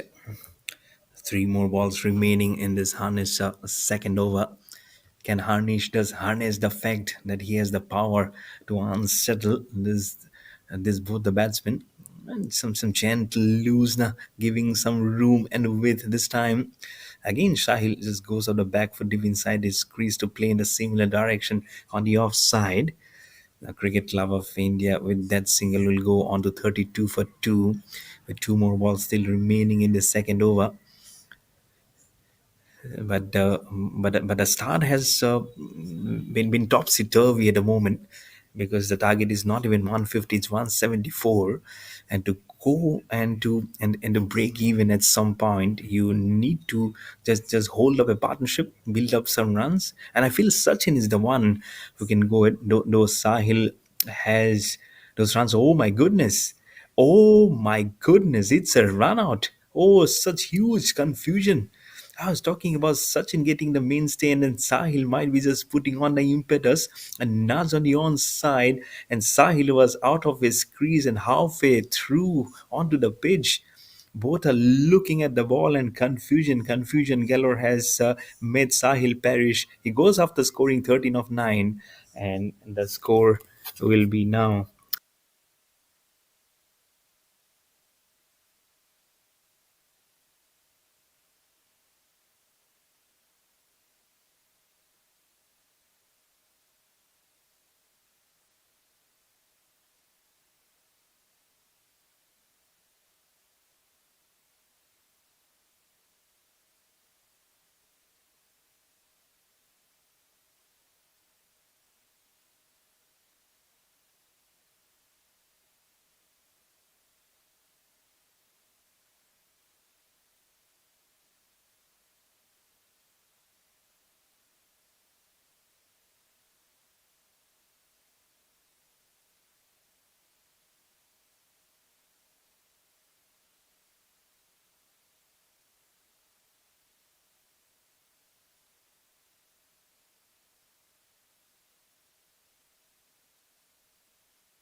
Confusions galore there.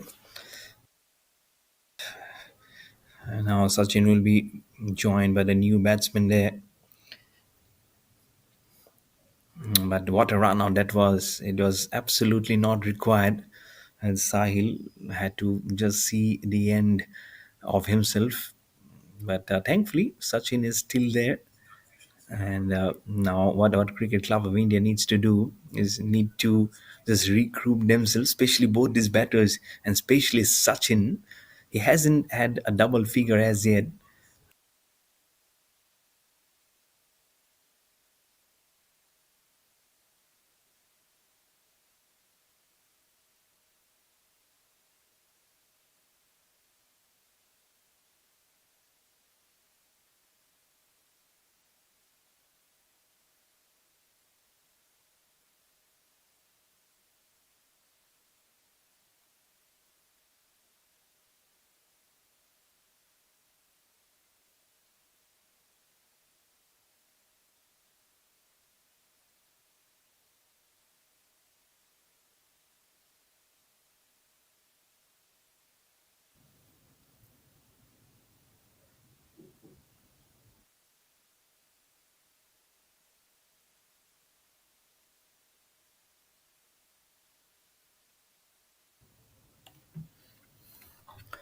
Sorry for the technical inconvenience, but that ball has been just curved by Krish.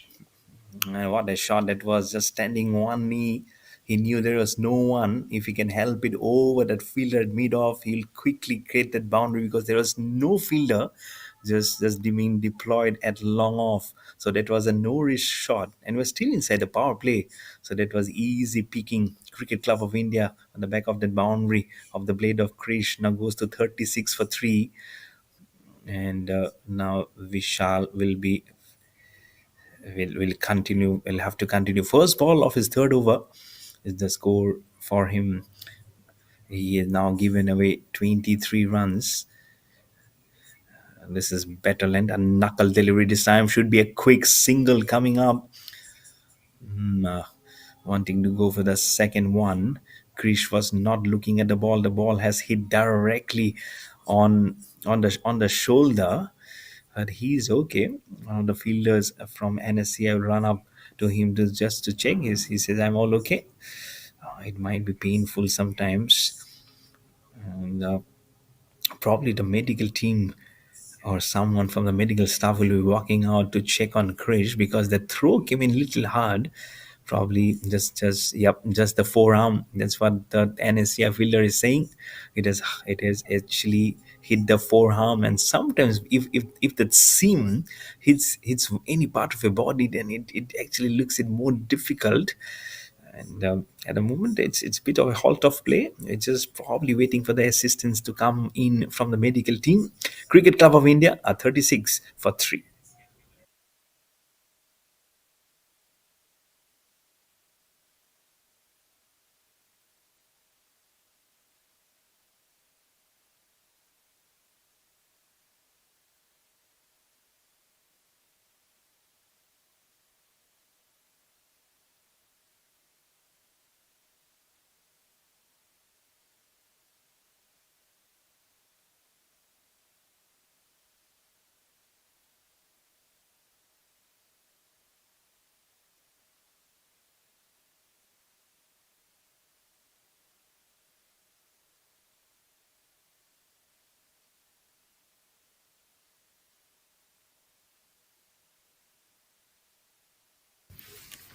36 for 3. Everything is okay. It's will be now Krish will be facing up again. Vishal throw definitely came in hard. And that tall figure of Sachin at the non-striker will tell you that he could have been a good basketball player also. But it's cricket's blessing that he has not only got the big man, the god of cricket's name, Sachin Tendulkar, and also is now carrying his bat as an opener for his team, the Cricket Club of India, as the ball has been curved by Krish towards that fielder along the carpet at point for no run. So back-to-back dots here from Vishal. So it's been a good over. It's good tried over. A boundary definitely has come in the second ball as that was drilled by Krish, finding that fielder, finding no one, beg your pardon. It was at vacant region at long off. But after that, it's been some quite one. Now the required run it will go up to more than 9, and so that will put definite pressure as they keep on just drying up those numbers and cannot because it's a hat trick of dots now in this over.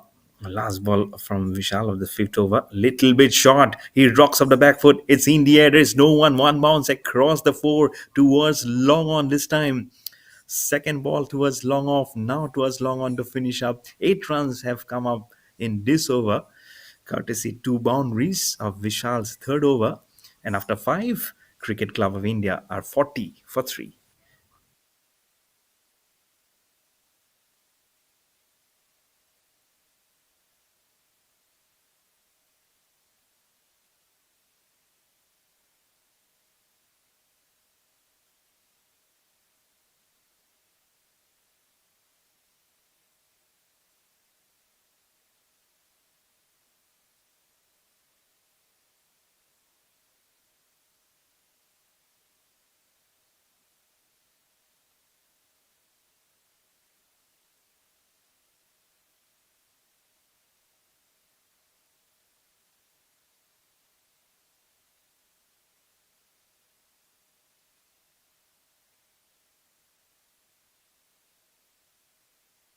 40 for 3 in 5 overs.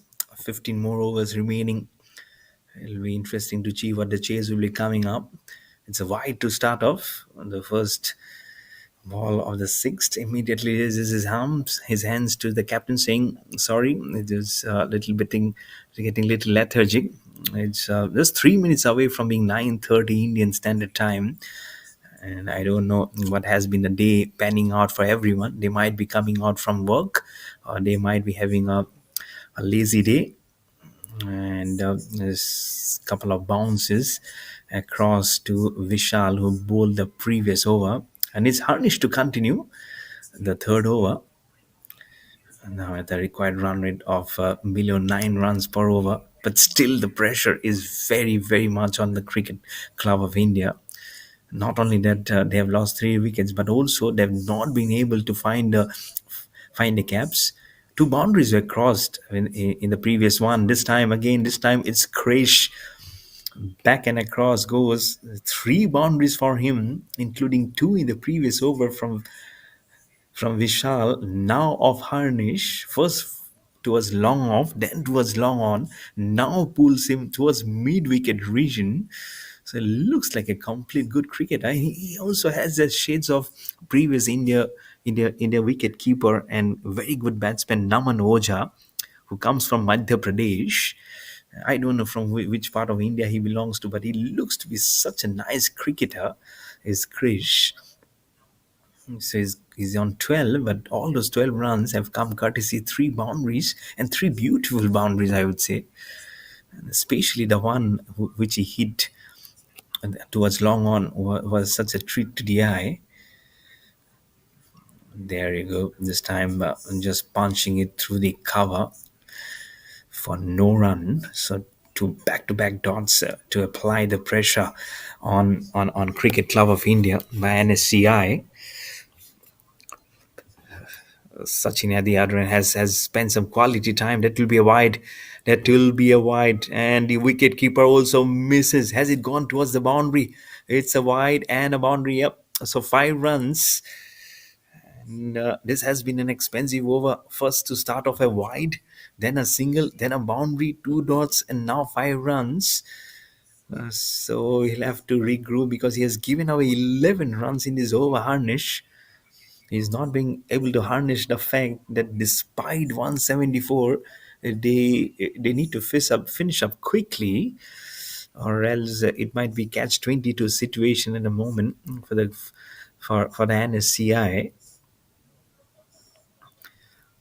Now it's the 50 has also come up on the board for the Cricket Club of India. 50 for 3.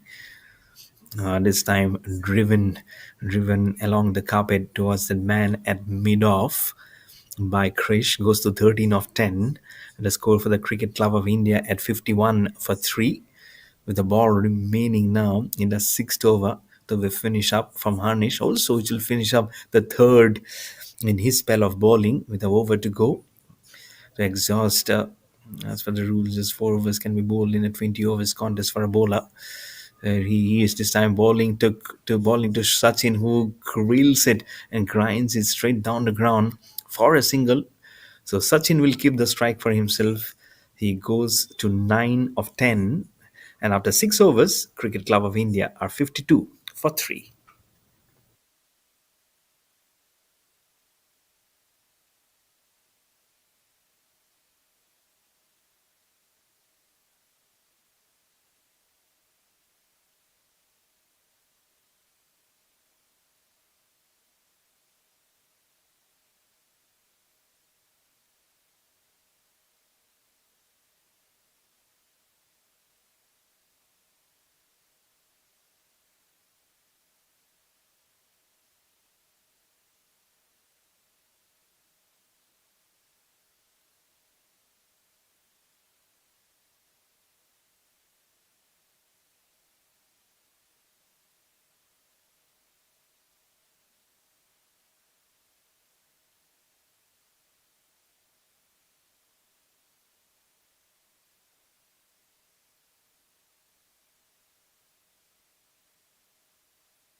52 for 3 in 6 overs. Harnish 3 overs, 2 for 25. Now the tall Sachin will be facing up on the seventh over, first ball. Cricket Club of India at 52 for 3, still needing 122 runs more of 14 overs to win this contest versus the NSCI at the required run rate of 8.71, which means literally almost getting 9 per over. So even if they can keep the tempo with probably 3 boundaries or a couple of boundaries in a 6 or some twos to come up, then also they can held up one end together to keep them afloat in this contest versus the NSCI. And so that's when probably Sachin will be the one, as what Kamran has done for NSCI today by playing that scintillating knock of 83. So he can definitely pull up some inspiration, pull up some reliefs. Wanted to go on the onside. It's India on the offside. 3 fielders giving it a chase, but it'll go towards the third man region for 4. It's streaky and lucky. Slower delivery, back of a lane delivery that was from Vishal. And he's bowling up the last over of his spell. He's lucky. He's absolutely lucky, Sachin, to see the top edge going all across over for the boundary. He goes into double figures now on 13 of 11, and the score for the Cricket Club of India at 56 for 3. At 5 more balls still remaining in this seventh over. Vav also finished up with a power play as Vishal will bowling on the leg side. Townsend on the onside along the carpet for a single. Yeah, make it go to 57 and now for 3 for the Cricket Club of India, and Sachin on to 14 of 12. Now Krish will have the strike, whom I said that he resembles like a Naman Oja of who hails from Madhya Pradesh. He's definitely his face. The first time when I saw him on the field, I thought he was Naman Oja.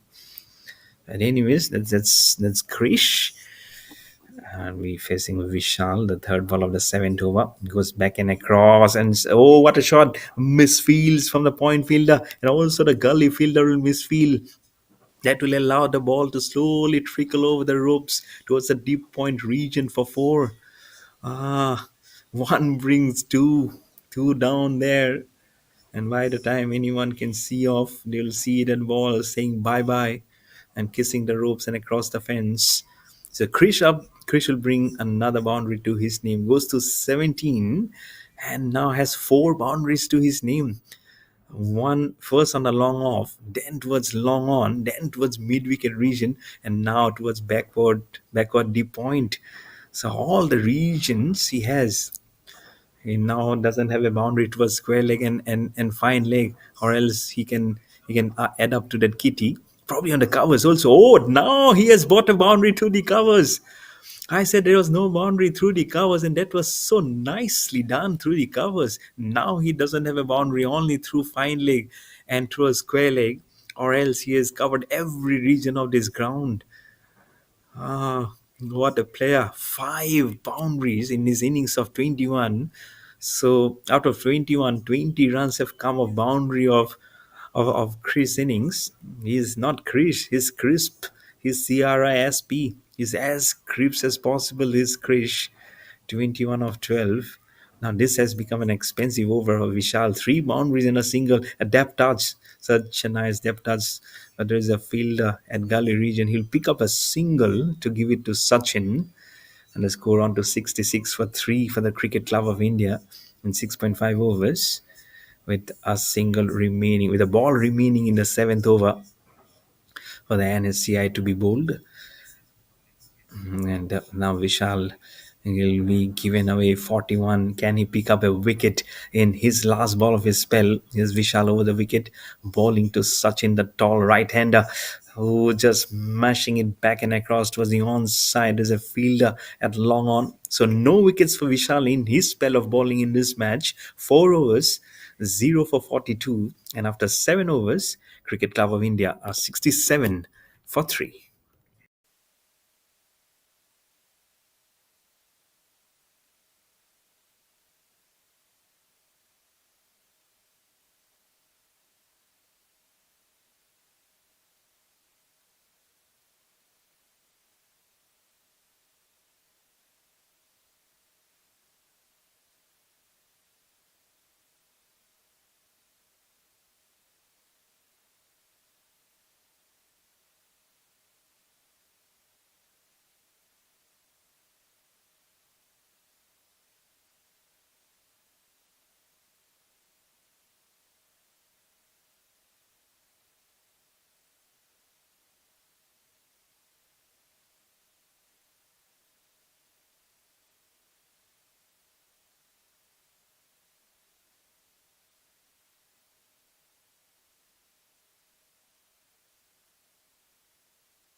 7 overs, 67 for 3 for the Cricket Club of India. This partnership is slowly blossoming between Sachin and Krish, with Krish having scoring the majority of the runs of 22 of 13 balls, including 4 boundaries to his name. The required run rate now creeping at 8.23, and just 13 overs now remaining, which means 78 balls in equation here for the Cricket Club of India. It is moving across the surface very quickly. It will trickle over the ropes towards the fine leg for 4. Oh, what a good boundary for Sachin. He needed those runs to be coming in with a thick inside edge behind the wicket keeper, and probably hit the legs of the fielder who was charging behind the ball. But it doesn't matter because the ball will win the race. And the Cricket Club of India with that boundary will go the score on to 71 for 3. In the Sachin, the tall right-hander, he has been carrying his bat right from the first over because he was the one who actually faced the first ball from Vishal.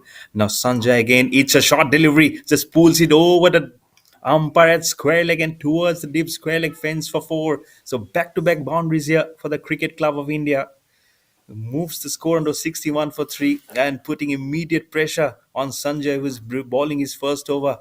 He given away 9 runs, including 2 boundaries in this over. And now this partnership will probably go beyond 40 or 45. And Cricket Club of India, it's a huge score at 75 for 3 now. This is such a nice one. Sanjay might be having a good height that is not being able to control. First down the leg side, then on the off. Now a short delivery, and for someone like who has good height like Sachin, these are like easy pickings in the evening. This time, just punches that ball well past mid on towards long on fielder for a single, and will give it to Krish now. So score for the Cricket Club of India now at 76 for 3. 2 more balls still remaining in Sanjay's first over. He'll give away 10 runs in this over, including 2 boundaries. The required run rate will come below 8 runs per over now. Krish to follow up the face of the fifth ball. Goes back and across a thick outside edge towards the man Ed Cully this time. A chance for a run out. But they will find up a single eventually. The throw came in hard from the gully region onto the wicket keeper. A single will come up. And now Krish will give it to Sachin. Cricket Club of India goes to 77 for 3 in 7.5 overs. But NSCI are definitely leaking runs at the moment. It's still a long way to go. Still 98 more runs required. But more than 10 overs more remaining, it might just be an easy picking at the moment here for the Cricket Club of India. A single has been softly played towards the cover, has been picked up by Krish. He'll keep the strike for himself. And after 8 overs, Cricket Club of India are 77 for 3.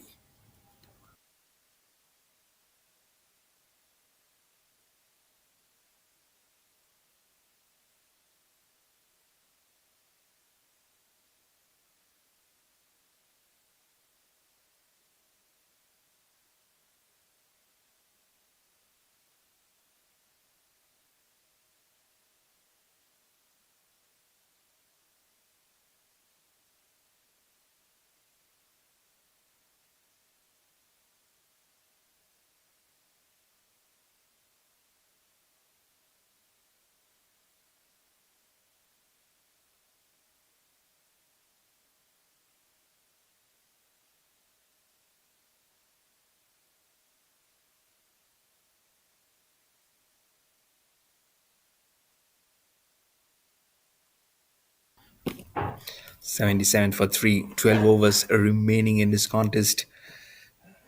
Bit short here, and with the foot skills towards deep point region, Chris is fine in the middle of the bat. The ball's almost in regularity and almost as easily as possible at the moment. So that's the reason why the captain of NSCI must be little worried, because if this partnership just keeps on just getting stitched more and more, every rope's getting in positive manner, then it might be difficult in the end for NSCI to contain the run scoring for the Cricket Club of India. And now the left armer Krushanu has been introduced into the attack by the captain of NSCI to just try and drive the runs. And with that single now, the score will now go to 80 for 3. Required run rate has again crept up from 7.6 to 8.14. Left arm over the wicket, just goes back and across. Will find the gap so easily towards the backward deep point region. Oh, this is so easy picking here for Krish. He goes on to double figures and again on to 17 of 11. This is nicely done. Not even 70. That was the previous replay. So he's on 25 of 17 now. And the Cricket Club of India at 79 for 3. Now the required run rate is a little stable at hovering at around the 8 runs mark. Again, the short delivery again opening the face of the blade, playing towards that man at point.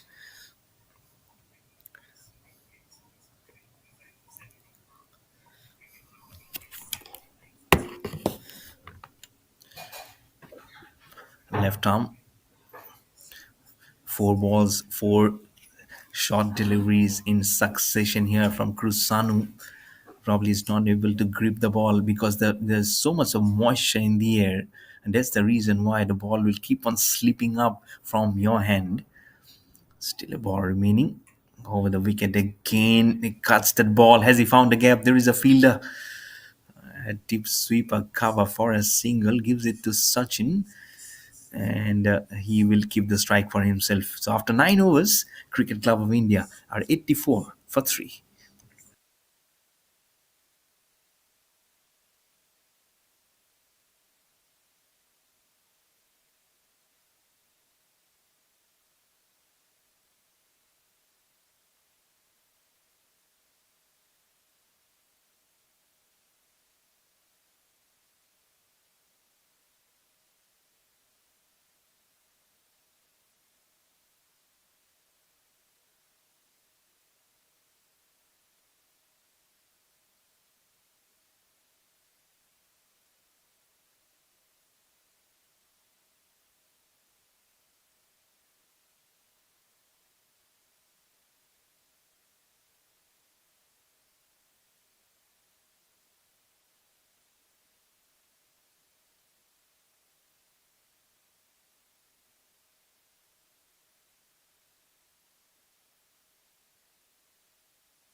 Cricket Club of India 84 for 3 in 9 overs. Just 11 overs remaining. And 90 more runs required. So 90 of 60 shot this time. But Krish has played some scintillating cricketing shots today. And at one point at the other end, but all the short deliveries were coming on from Krisanu. He was just creeping his own fours into the area, keeping that fielder at the backward deep point region so busy. Almost every ball was going his direction. And this time, Krish again just flicking it across from his hips. Should be a couple of runs in there for Krish. Yep. Now they have to keep on running because it will be halfway through of the chase after these 4 balls. This partnership is looking threatening for sure for the captain of NSCI. And the bowler Gotham with his specs and fair skin, from a distance he looks like New Zealand's ex-New Zealand left armer Daniel Vettori. Absolutely looks like Daniel Vettori. Gotham, just in number 28. I don't know how many of us have the access to reach out to him, and if someone can, just tell him that he absolutely looks like Daniel Vettori from New Zealand. A shot again, this time punching it off the back foot, but it will be a dot for Krish. Until 32 of 25. Now both of them are forging and just building up a good strong foundation here for the Cricket Club of India. Again, there you go. The same short deliveries again. Just in number 69 at deep point has been kept busy, especially from Krish. He goes to 33 of 27, and that will probably be the end of the over. Yep, 10 overs done. Halfway through of the chase is also finished, and it's 87 for 3 on the board for the Cricket Club of India.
88 for 3 in 10.1 overs.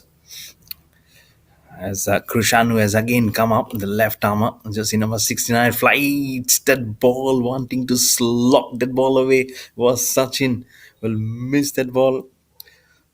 He wanting to swing the bat as long as possible, but thankfully there was no connection in there.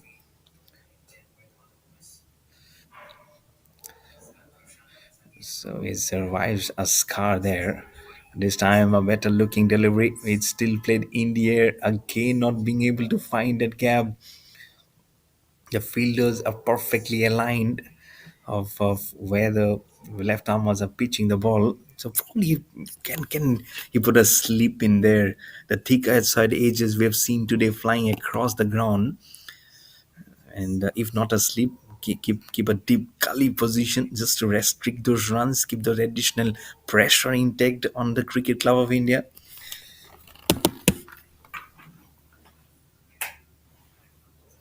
So that might just ease the concerns. You never know. Oh, a boundary has come up. A boundary has come up, tugged onto the fencing. Oh, this is nicely mopped up. This is good work there from Krish. And another boundary which has come off his blade. Unsurprisingly, he's been dealing in boundaries today.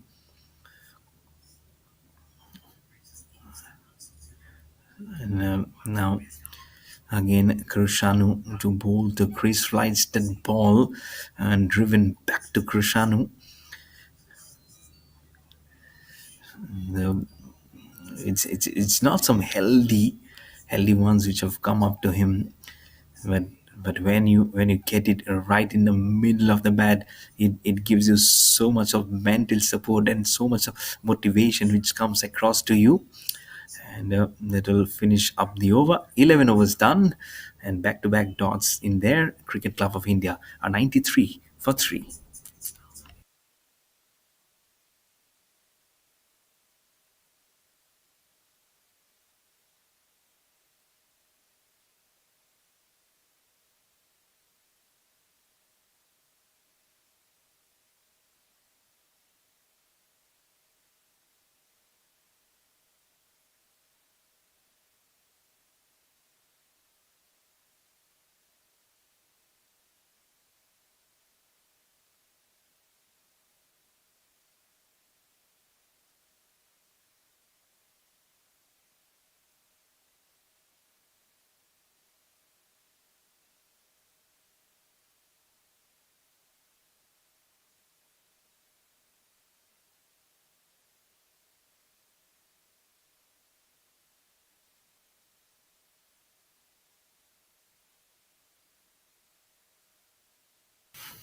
Wide to start off from Gotham. I would say Gotham Daniel Vettori, jersey number 28 there. Again on the leg side, it will be another wide to come up, back-to-back wides here. And Cricket Club of India will be hoping the more the time those extras come on, keep on coming, it will be so good for us, isn't it? It will only help the fact that we need to this score runs little lesser. Oh, a swing from Sachin, trying to answer everything that has been thrown onto him. He'll be dejected, looks up, he says, how can I miss that? How am I not being able to get that ball onto my bat? He also looks like with a tall figure. England's Alex Hales is being followers of good county cricket and also the England's domestic, who's also played for England. Alex Hales, tall opener for England. This time off the back foot, plays it towards the tip sweeper cover region for a single. I feel there should have been a couple of runs. I don't know why Sachin and Krish have thought to just cross for a single. But whatever it is, it's single.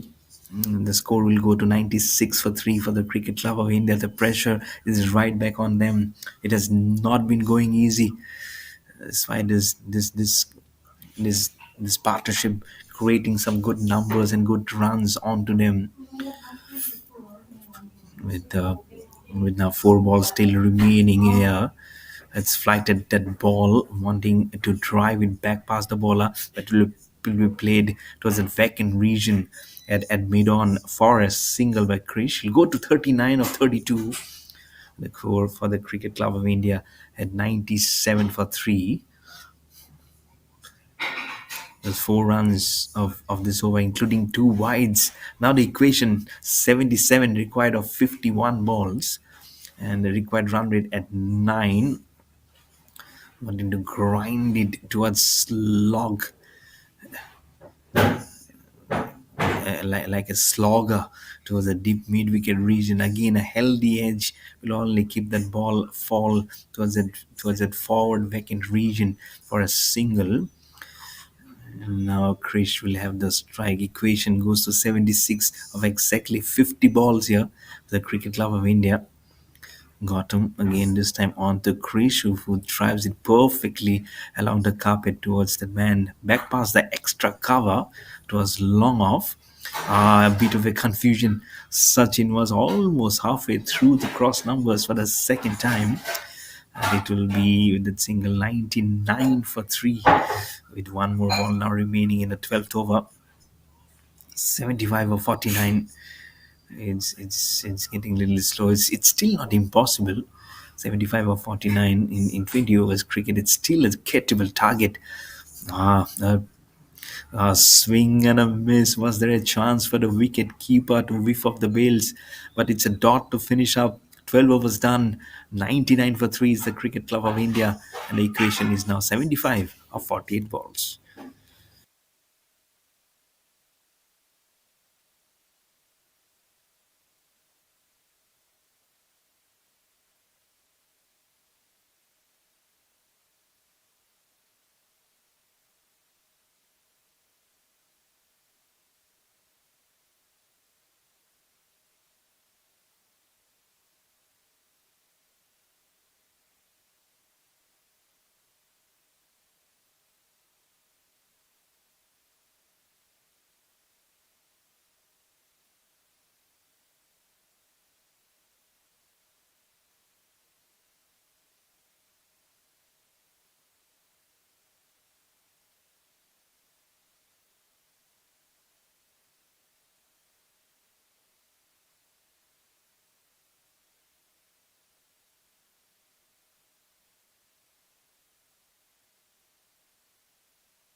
A shot that was again opening the face of the blade towards the point region, wanting to find that gap this time from Krish,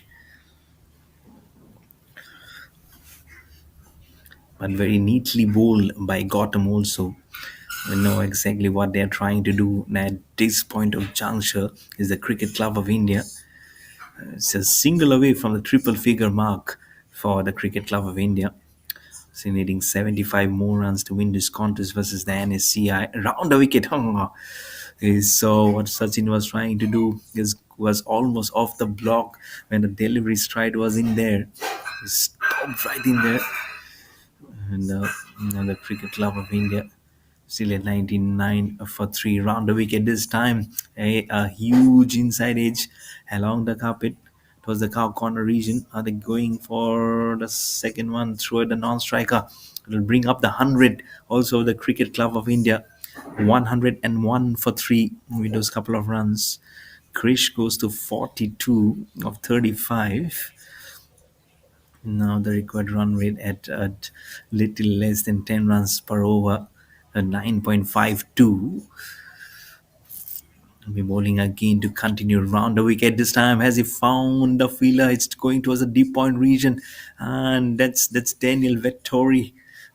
Gautam Daniel Vettori was sliding and falling onto the ball that it already sneaked past for a boundary.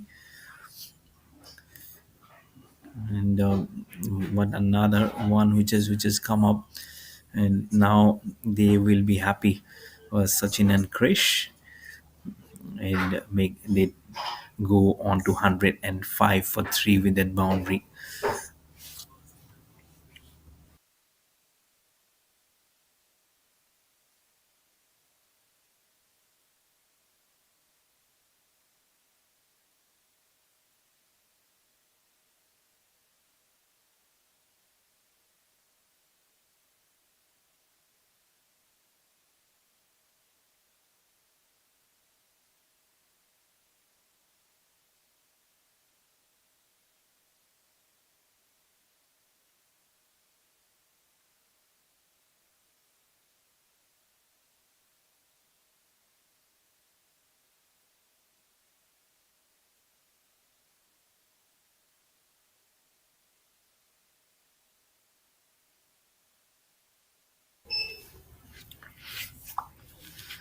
Has just finished off it after that dot gone.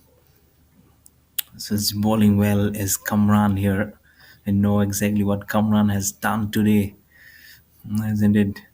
What healthy partnership that Kamran brought him up himself for 83, wearing those pink color padding today, and now around the leg side, leaving it.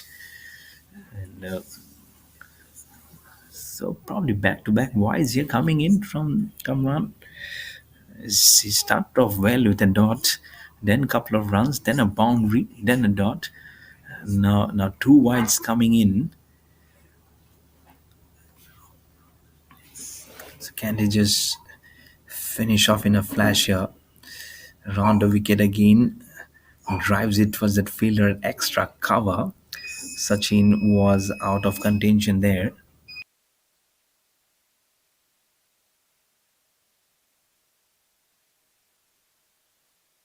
106 for 3 make it. With one more ball now remaining in the 13th over. After this will be just 7 to finish up.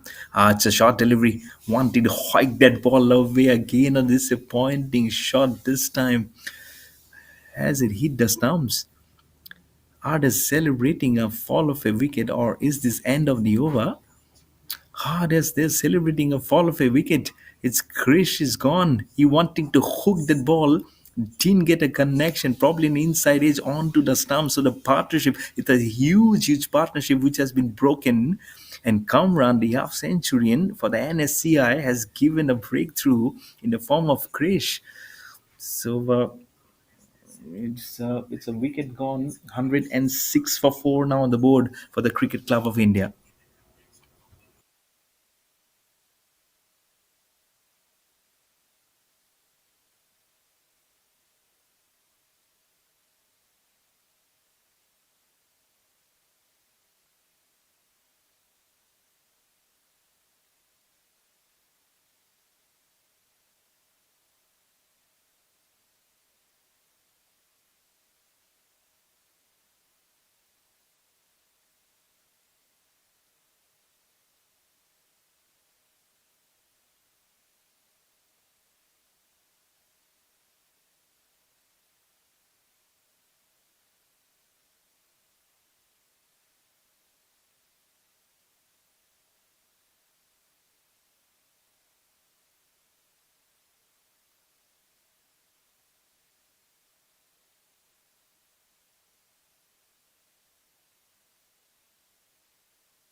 106 for 4 in 13 overs.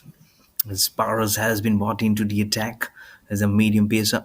And over the wicket, this time it's Hirman who's the new batter who has come out to the middle.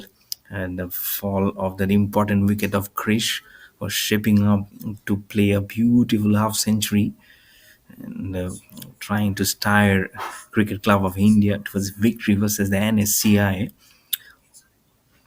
Dot this time drives back to Paras by Rehman. He launches it in the air. Oh, could have been a stupendous catch had he held on to it.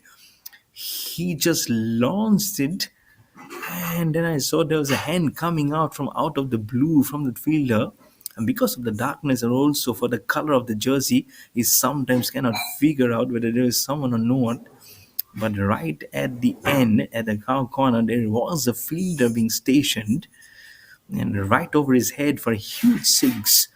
So Hirman gets off the mark with a six, and now the equation is 62, required of 40 balls for the Cricket Club of India. Another one which is down the ground. Is it a huge one? It is absolutely a huge one, right between the long on and the cow corner region. Oh, two back to back sixes, isn't it? That's a slower delivery, and it was high, and absolutely handsome. Two huge sixes to propel up this innings. Now needing 56. Oh, what a connection this is from Hirman. 12 not out of just three balls. Absolutely like slaughtered those balls away. Now the smile will come up, isn't it?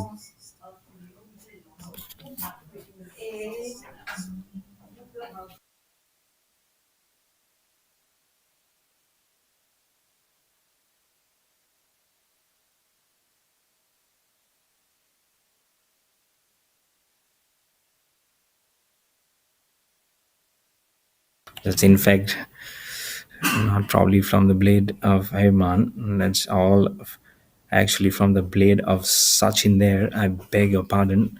It's actually getting demonized. And that's why the confusion. But with that single coming in from the blade of Sachin goes to 40 of 26. And now Hirman will have the opportunity to play up. Already has faced one ball. So all those back-to-back sixes was hit from the blade of Sachin from Paris. Oh, that ball just stopped by. Just stopped. He did very well to play it back to Paris, and his delivery stride there.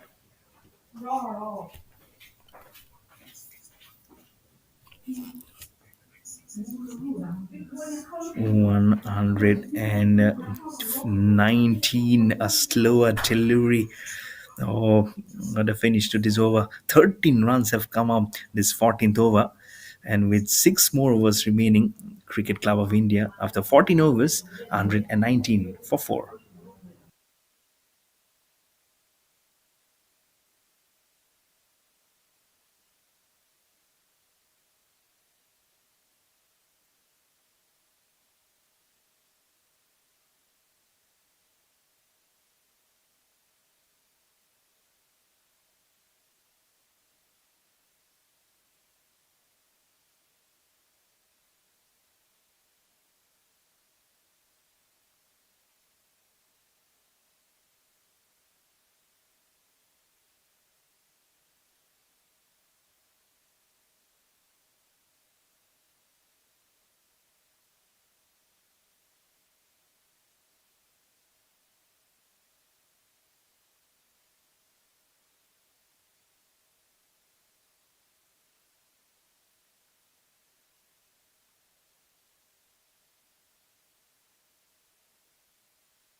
Kamran, 1 over 1 for 7, 6 overs remaining here in this contest. 120 for 4, still needing 54 of 36 balls. It's going to be an edge of a contest thriller, I believe. As Sachin is the one who is now on strike and wanting to just go it launched against the Kamran this time. Only favors to bowl around the wicket previously, and this time again he's continuing to do so. Oh, Sachin uses the long handle. Has he used it to perfection? Yes, he does. A handsome 6 runs have come up to the blade over the deep mid-wicket fence. This is absolutely crisp and humongous. There you go, one leg down, and he just lifts it across for 6 runs. He goes on to 46, I guess. We did six, goes to 46 of 30. Now 48 of 33 required for the Cricket Club of India, and 126 for 4. And this is going to be mammoth chase. This is going to be remarkable and a memorable chase if Cricket Club of India can pull it through. Round the wicket again, this time bowling to Sachin, who plays it around the carpet towards the deep mid wicket region. Again, a throw will be coming up towards the non striker. How many runs they have taken? A couple of runs or 3 runs? No, I believe a couple of runs has been taken. Now, yep, 128 for 4, now needing 46 of 32. Sachin is now on 48, couple of runs away from his half century, drives it. Kamran cannot keep it to himself, will fumble a bit. He's down on his ground, so that will make Sachin pick up a single. Goes to 49 now of 32. Himself just a single away from what would be an incredible half century for himself, and in context of how the passage of game has panned out versus the NSCI. And now just the ball remaining in the 15th over. It's going to be Hirman, who's yet to get off the mark after facing 2 balls, and the equation at 45 needed of 31. Around the wicket, here is Kamran again, and leave that ball. Probably it will be a wide. This camera angle won't be giving a better picture. I believe that's a wide.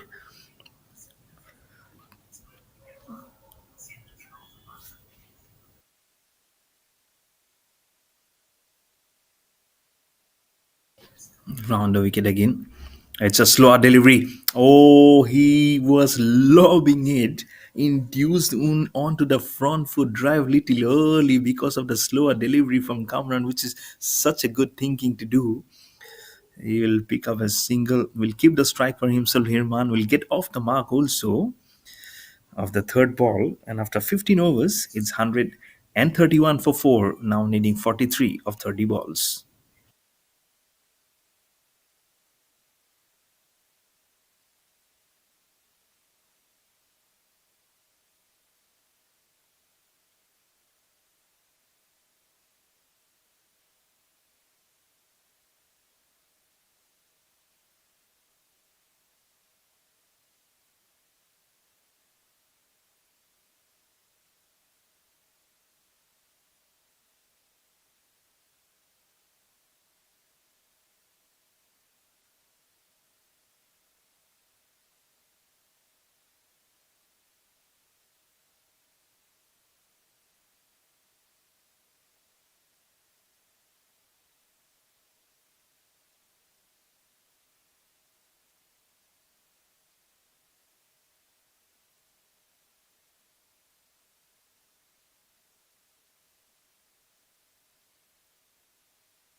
Flicks it along the carpet for a single towards the mid wicket region.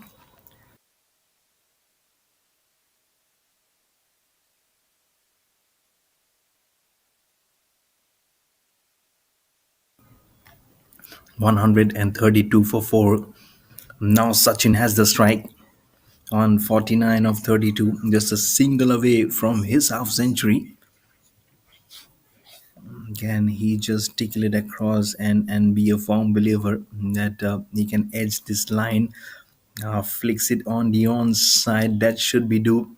That should be the doing for him. Couple of runs, easy going for the third one. They are going for the third one. This is wonderful running, and also will bring up the 50 for Sachin. 52 of 33 balls.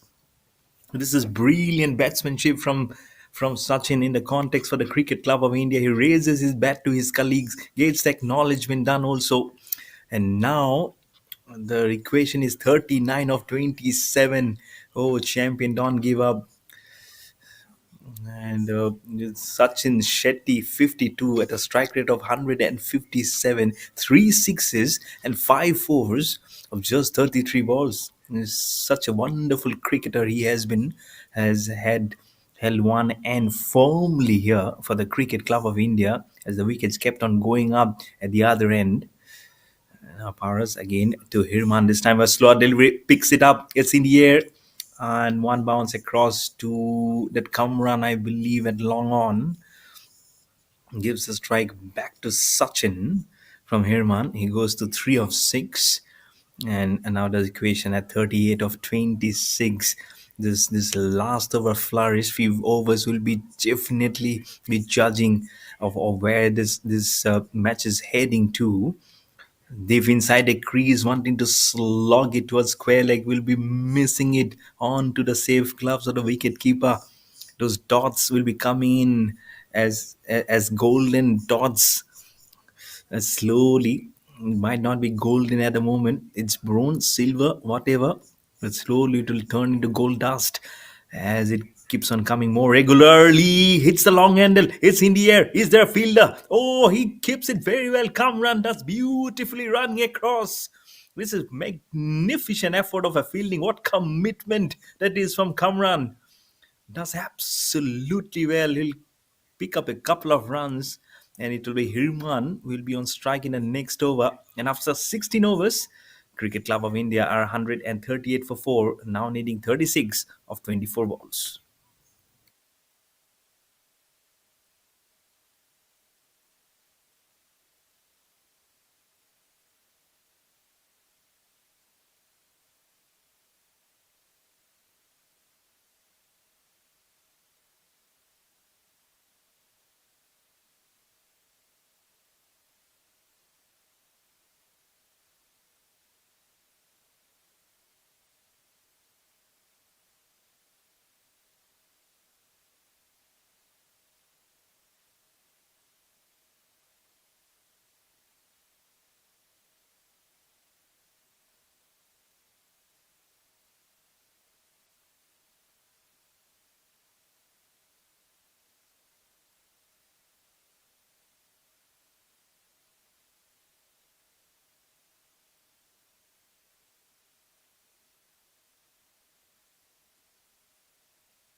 Round the wicket, come round, smashing it down the ground. Has he found a gap? No, there's a fielder.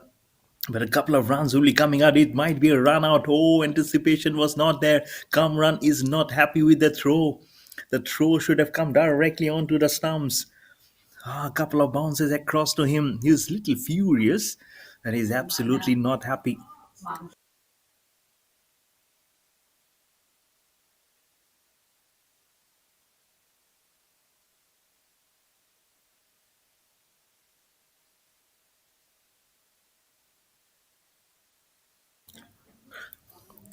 141 for 4, 33 of 22, 56 of 36. Round the wicket still coming in from run. Chips down the wicket. Oh, doesn't get a good connection. Asking him, Hirman, whether he wants to come up.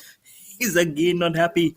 He's saying you should be offered blocks in a flash. There's no way that he could have probably done it had he not run the 22 yards strongly, because he was still deep inside the crease. 33 of 21 again. This is wonderful stuff from Kamran. He knows himself about it, because he himself is a half centurion today playing for NSCI. This just might be a nail biting finish. Again, around the wicket, bowling to Sachin using the long handle. Cannot connect. Back to back dots here. Oh, this is serious pressure. This is absolute wonderful bowling from Kamran coming round the wicket. Required run rate now almost 10 runs per over, just point 0.1 remaining from getting it 10 runs per over. The required run rate. These are now gold dust. These are an absolute gold dust for you. These are not silver or bronze. These are gold dust. 33 of 20 now. Kamran again around the wicket. This time Sachin facing it up, thick inside edge towards the vacant region. The wicket keeper will be running to pick it up from the gully region. He's throwing at the non-striker. At a striking, actually, he throws and he hits the stumps also. And that's Gautam Daniel Vettori who has come up to get the ball retrieved. So everything happening, you can feel the tension in the air. Now 32 required of 19 balls after that single been picked up for the Cricket Club of India. As Hirman will be on strike now, 4 of 7. This is some wonderful stuff here in the context of how this game is going on. Kamran is actually just turning this game on its head. He's a brilliant all-rounder. What an asset for the team. So goes as an opening combination for his team. Feels very well. He's serious about his cricket, and now with the ball, he's creating magic. Last ball of the 17th over to ball to Hirman. Slower delivery, goes deep inside the crease to cut that ball towards the point. Will get a single. Will keep the strike for the next over. 3 overs just remaining. Now needing 32 more to win this contest. Cricket Club of India are 143 for 4 in 17 overs.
31 required of 18 for the Cricket Club of India.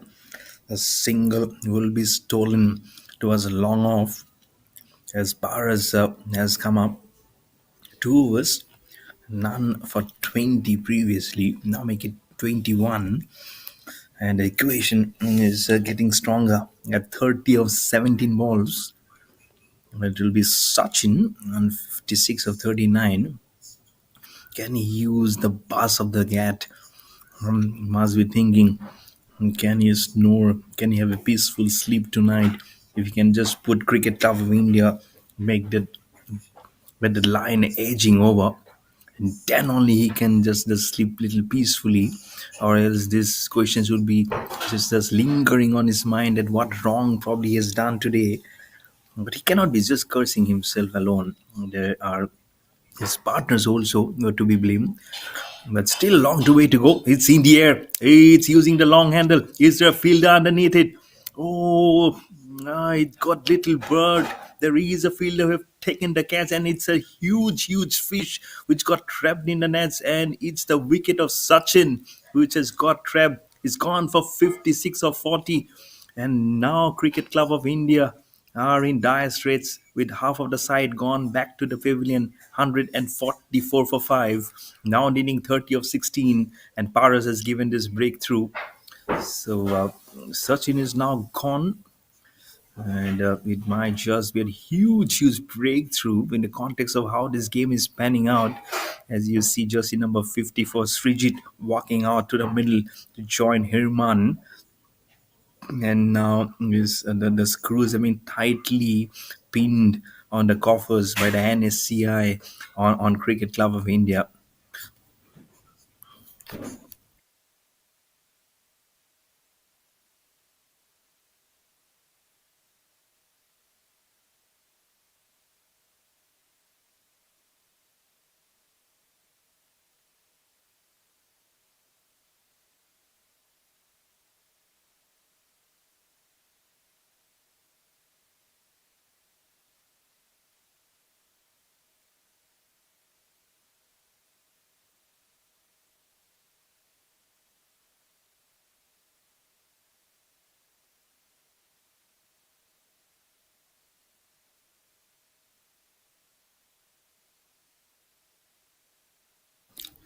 30 of 16, bit off in the air towards the long off region. Oh, what a start this is!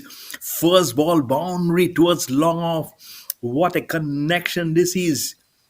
What a wonderful connection this is. But this is the replay of how Sachin perished in the deep after scoring 56. But this four will ease out the pressure now from the Cricket Club of India, now needing 26 of 15 balls.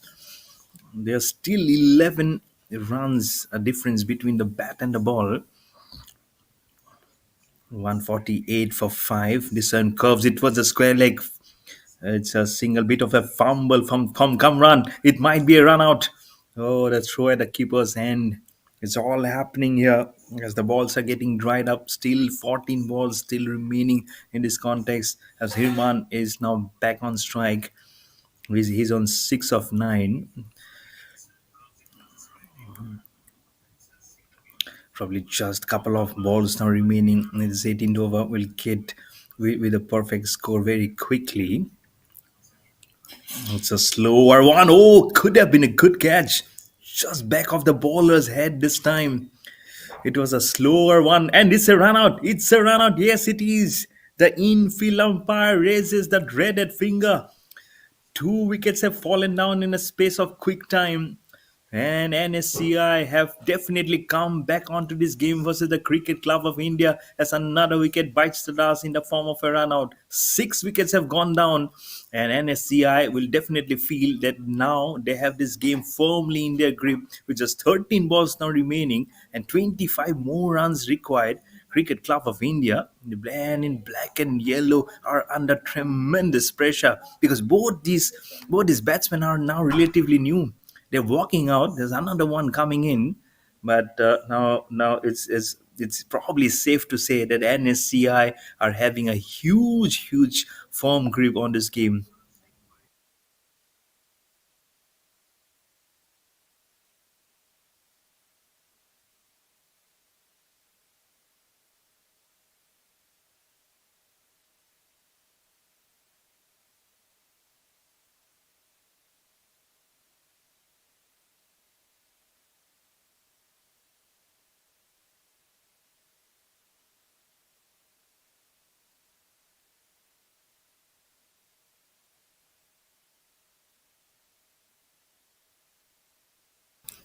Just pulling that ball across towards a long on region will be a single, and also to probably to finish up this over of Paris. And so 18 overs have been bowled.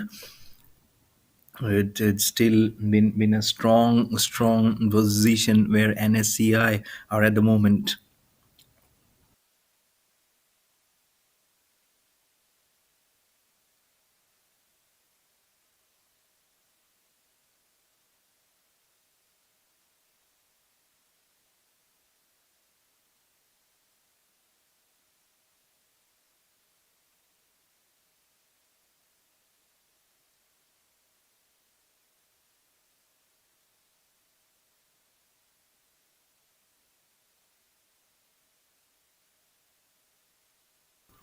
Straight down the ground. Oh, what a hit. What a fielding effort this is again.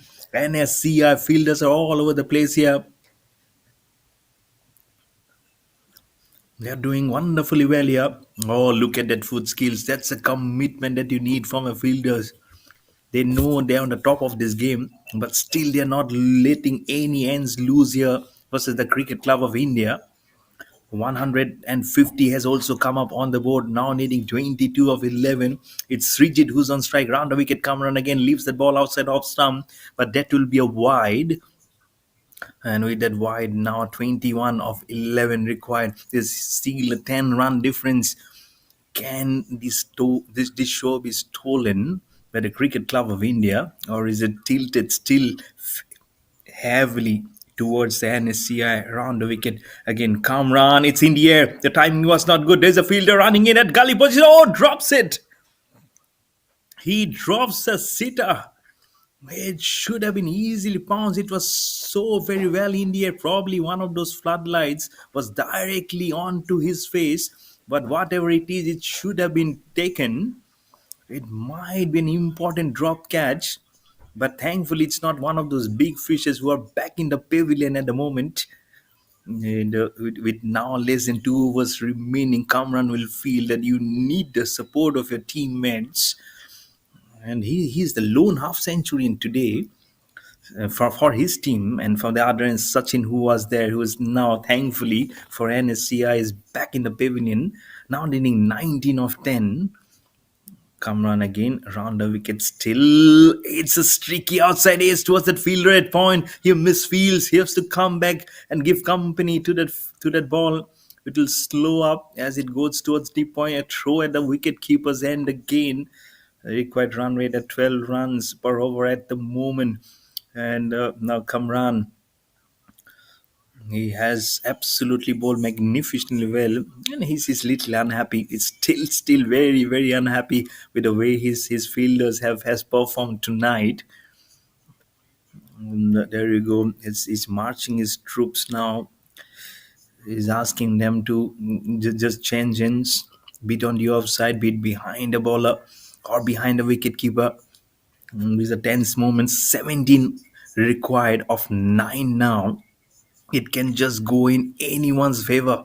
Cricket Club of India has also done very well to get a good grip on this game. Outside arm stump, it's a dot delivery. No, wanting to slash it, wanting to go towards the ball this time. Now 17 of 8. The pressure. It's all about pressure. How it can be dealt at the moment. Is this how it will go? Here is Kamran again, bowling again round the wicket, this time in the air towards the long off region. The throw again shy at Kamran at non-striker. He's bowling brilliantly here. Just giving those singles or those dots, it is definitely not helping the cause of Cricket Club of India at the moment.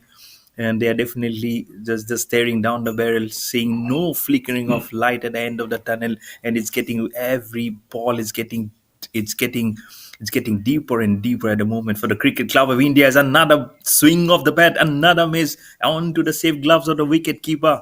This is absolutely brilliant bowling from Kamran. Will finish up his spell of 4 overs. 4 overs, 1 for 29 for Kamran. And with just 6 balls remaining, Cricket Club of India needs 16 more to win this contest and are now 158 for 6 in 19 overs.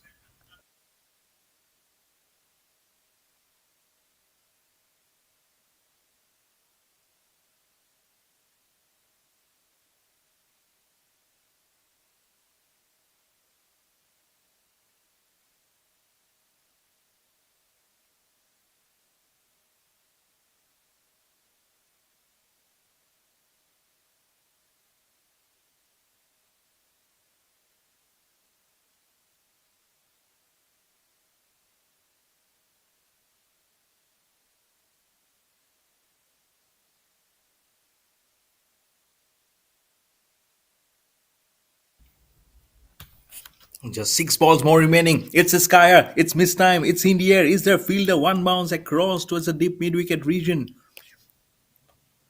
Paras was the one who bowled it. It was slow a delivery, and now all the six balls, of course, it will be hit in the air as much as possible. Now needing 14 of 5 who can just put their nerves, who can just calm it down for their team. Here is Paras again. This is grilled on the ground. It's in the air. Has he found the gap? Has he found the gap? Yes, it is. Oh, what a fielder's head for six. Oh, what a hit this is from Arjun. Goes on to double figures, now needing 8 of 4. Oh, what a shot this is from outside off stump. Absolutely thumped it. And the bowler, despite stretching his arms, has seen that ball going all the way across. Can Arjun pull it off? Ah, where is Arjun Tendulkar watching it? He's somewhere Arjun Tendulkar watching it because it's the name Arjun repeating. There is Sachin in the same team. There's Arjun also in this same very team. It's like both the father and son playing in the same team. Ah, 8 of 4. Can you feel it palpating? It's the edge of the Sid contest here. NSCI versus the Cricket Club of India. And is it the blue? Is it the yellow who's going to topple over Arjun again? This time squaring it, wanting to cut that ball towards the point region. Doesn't get any bet onto it. Straight to the gloves of the wicket keeper. Now 8 of 3. Oh, this is getting tighter. This is getting tighter. Paras balls at dot ball. The pressure is now back on the Cricket Club of India. This is fantastic stuff here. And now probably just putting up a silent prayer. Just make it favor in favor of us. Oh, this is such a great contest. That's why we love this beautiful game of cricket, isn't it? There's so much possibilities and uncertainties, and this pendulum keeps on swinging. Here is Paras again bowling to Arjun. It's a slower delivery, and he'll play along the carpet towards a long off region throw again coming towards Paras, but it will be restricted to a single. Now 7 of 2, just 2 hits away for the Cricket Club of India to seal victory here versus the NSCI. Now this ball is definitely going to seal the fate. If a single is taken, last ball will be 6 runs to get. Paras running into bowl to Srijit again over the wickets is a slower delivery. It goes down the ground. Has he found the gap? It's the same fielder. Over whose head the six was being hit. A single again. That means Cricket Club of India requires 6 of the last ball. Hey, is it going to be NSCI or the Cricket Club of India who is going to be emerging the victorious team here? 6 of the last ball. Take a breather, everyone. Just take some seconds to gulp the moment. Here it is, the moment here. 6 of the last ball. Slow delivery. Arjun hits it. Hits it. It's in the air. Where is it gone? Oh, it's a catch. No, the catch has been dropped. Oh my goodness, that means that the NSCI are the winners of this match. It was so much in the air, could have gone anywhere, right into the lab, and it has just gone out. But it doesn't matter for NSCI because they have just won this contest over the Cricket Club of India. What a thumping of a contest we have seen here. They won by the barest of the margins, just by 4 runs. But take a bow, Arjun. He almost sensed victory, almost stole the show single-handedly. But in the end, it's the man in dark blue who will emerge victorious. Kamran can now just heave a sigh of relief because at one point all of them were having a huge stone on their chest. But let's not take any credit away from the man in yellow. They have shown every guts and gumption to pull it through till the last ball. 6 required of the last ball, and Arjun almost single-handedly used the bat to long handle. And if he would have taken a distance and over deep mid wicket, then it would have been such a thumping win for the Cricket Club of India. But unfortunately, they will be losers by 4 runs. So NSCI, wanting to bat first, racked up some good runs on the back of which the bowling was also good. In the middle overs, they came back very strongly, but then CCI also just pulled it through thanks to Sachin's that wonderful Sachin set his half century. But then what about that man Arjun? As I mentioned, both Sachin and Arjun as many of us know, Sachin Tendulkar and Arjun Tendulkar, father and son, they're not in this team, but those names resonates the same thing, isn't it? Oh, what a wonderful victory I've seen here today. NSCI winning by 4 runs versus the Cricket Club of India. It was a pleasure bringing all this action live across to you. I'm your host commentator Mayur Barwa. So as absolutely, I'm just speechless. I'm just over the moon, just to know what just it unfolded till the last moment. That's the scorecard for you for the Cricket Club of India. Batting second, Sachin Shetty, 56 of 40, right up there, the highest scorer today. And Behzad Devadiv, 7 of 5. Sahil Purohit, 13 of 10. Swapnil Hazare, 4 of 2. Krish Velkar, 46 of 39. Hirman Karwat also got some very good runs under his belt today. Then the Destroyer, 3 overs, 2 for 25 for Harnish, and 2 wickets, and a single wicket apiece for Kamran and Paras. First wicket fell at 9, then on 13, then 32 for 3, then 106 for 4. Look at that partnership. Then 144 for 5, then 150 for 6. So after 20 overs, 169 for 6, they fell short by 4 runs. That's a match summary. NSCI electing to bat first after having won the toss. They racked up 173 for 8 in 20 overs on the back of a tremendous half century from Kamran Ahmed, 87 of 58. And Sujit and Swapnil, 2 wickets apiece for the Cricket Club of India. And when they had the bat in the hand, that's Sachin Shetty, 56 of 40, and then Velkar, 46 of 39, but unfortunately couldn't get over the line. 169 for 6 after 20 overs. That's what they could master. They lose this contest by 4 runs. So NSCI winning this match by 4 runs. And what about saying that barriers to the margins, the athleticism, the cricket in contest was absolutely delirious. So you take care of yourself, and we'll be back in action very soon. Take care of yourself. Good night. Take care. It's yours. It's Mayur Borua signing off from everyone. Bye.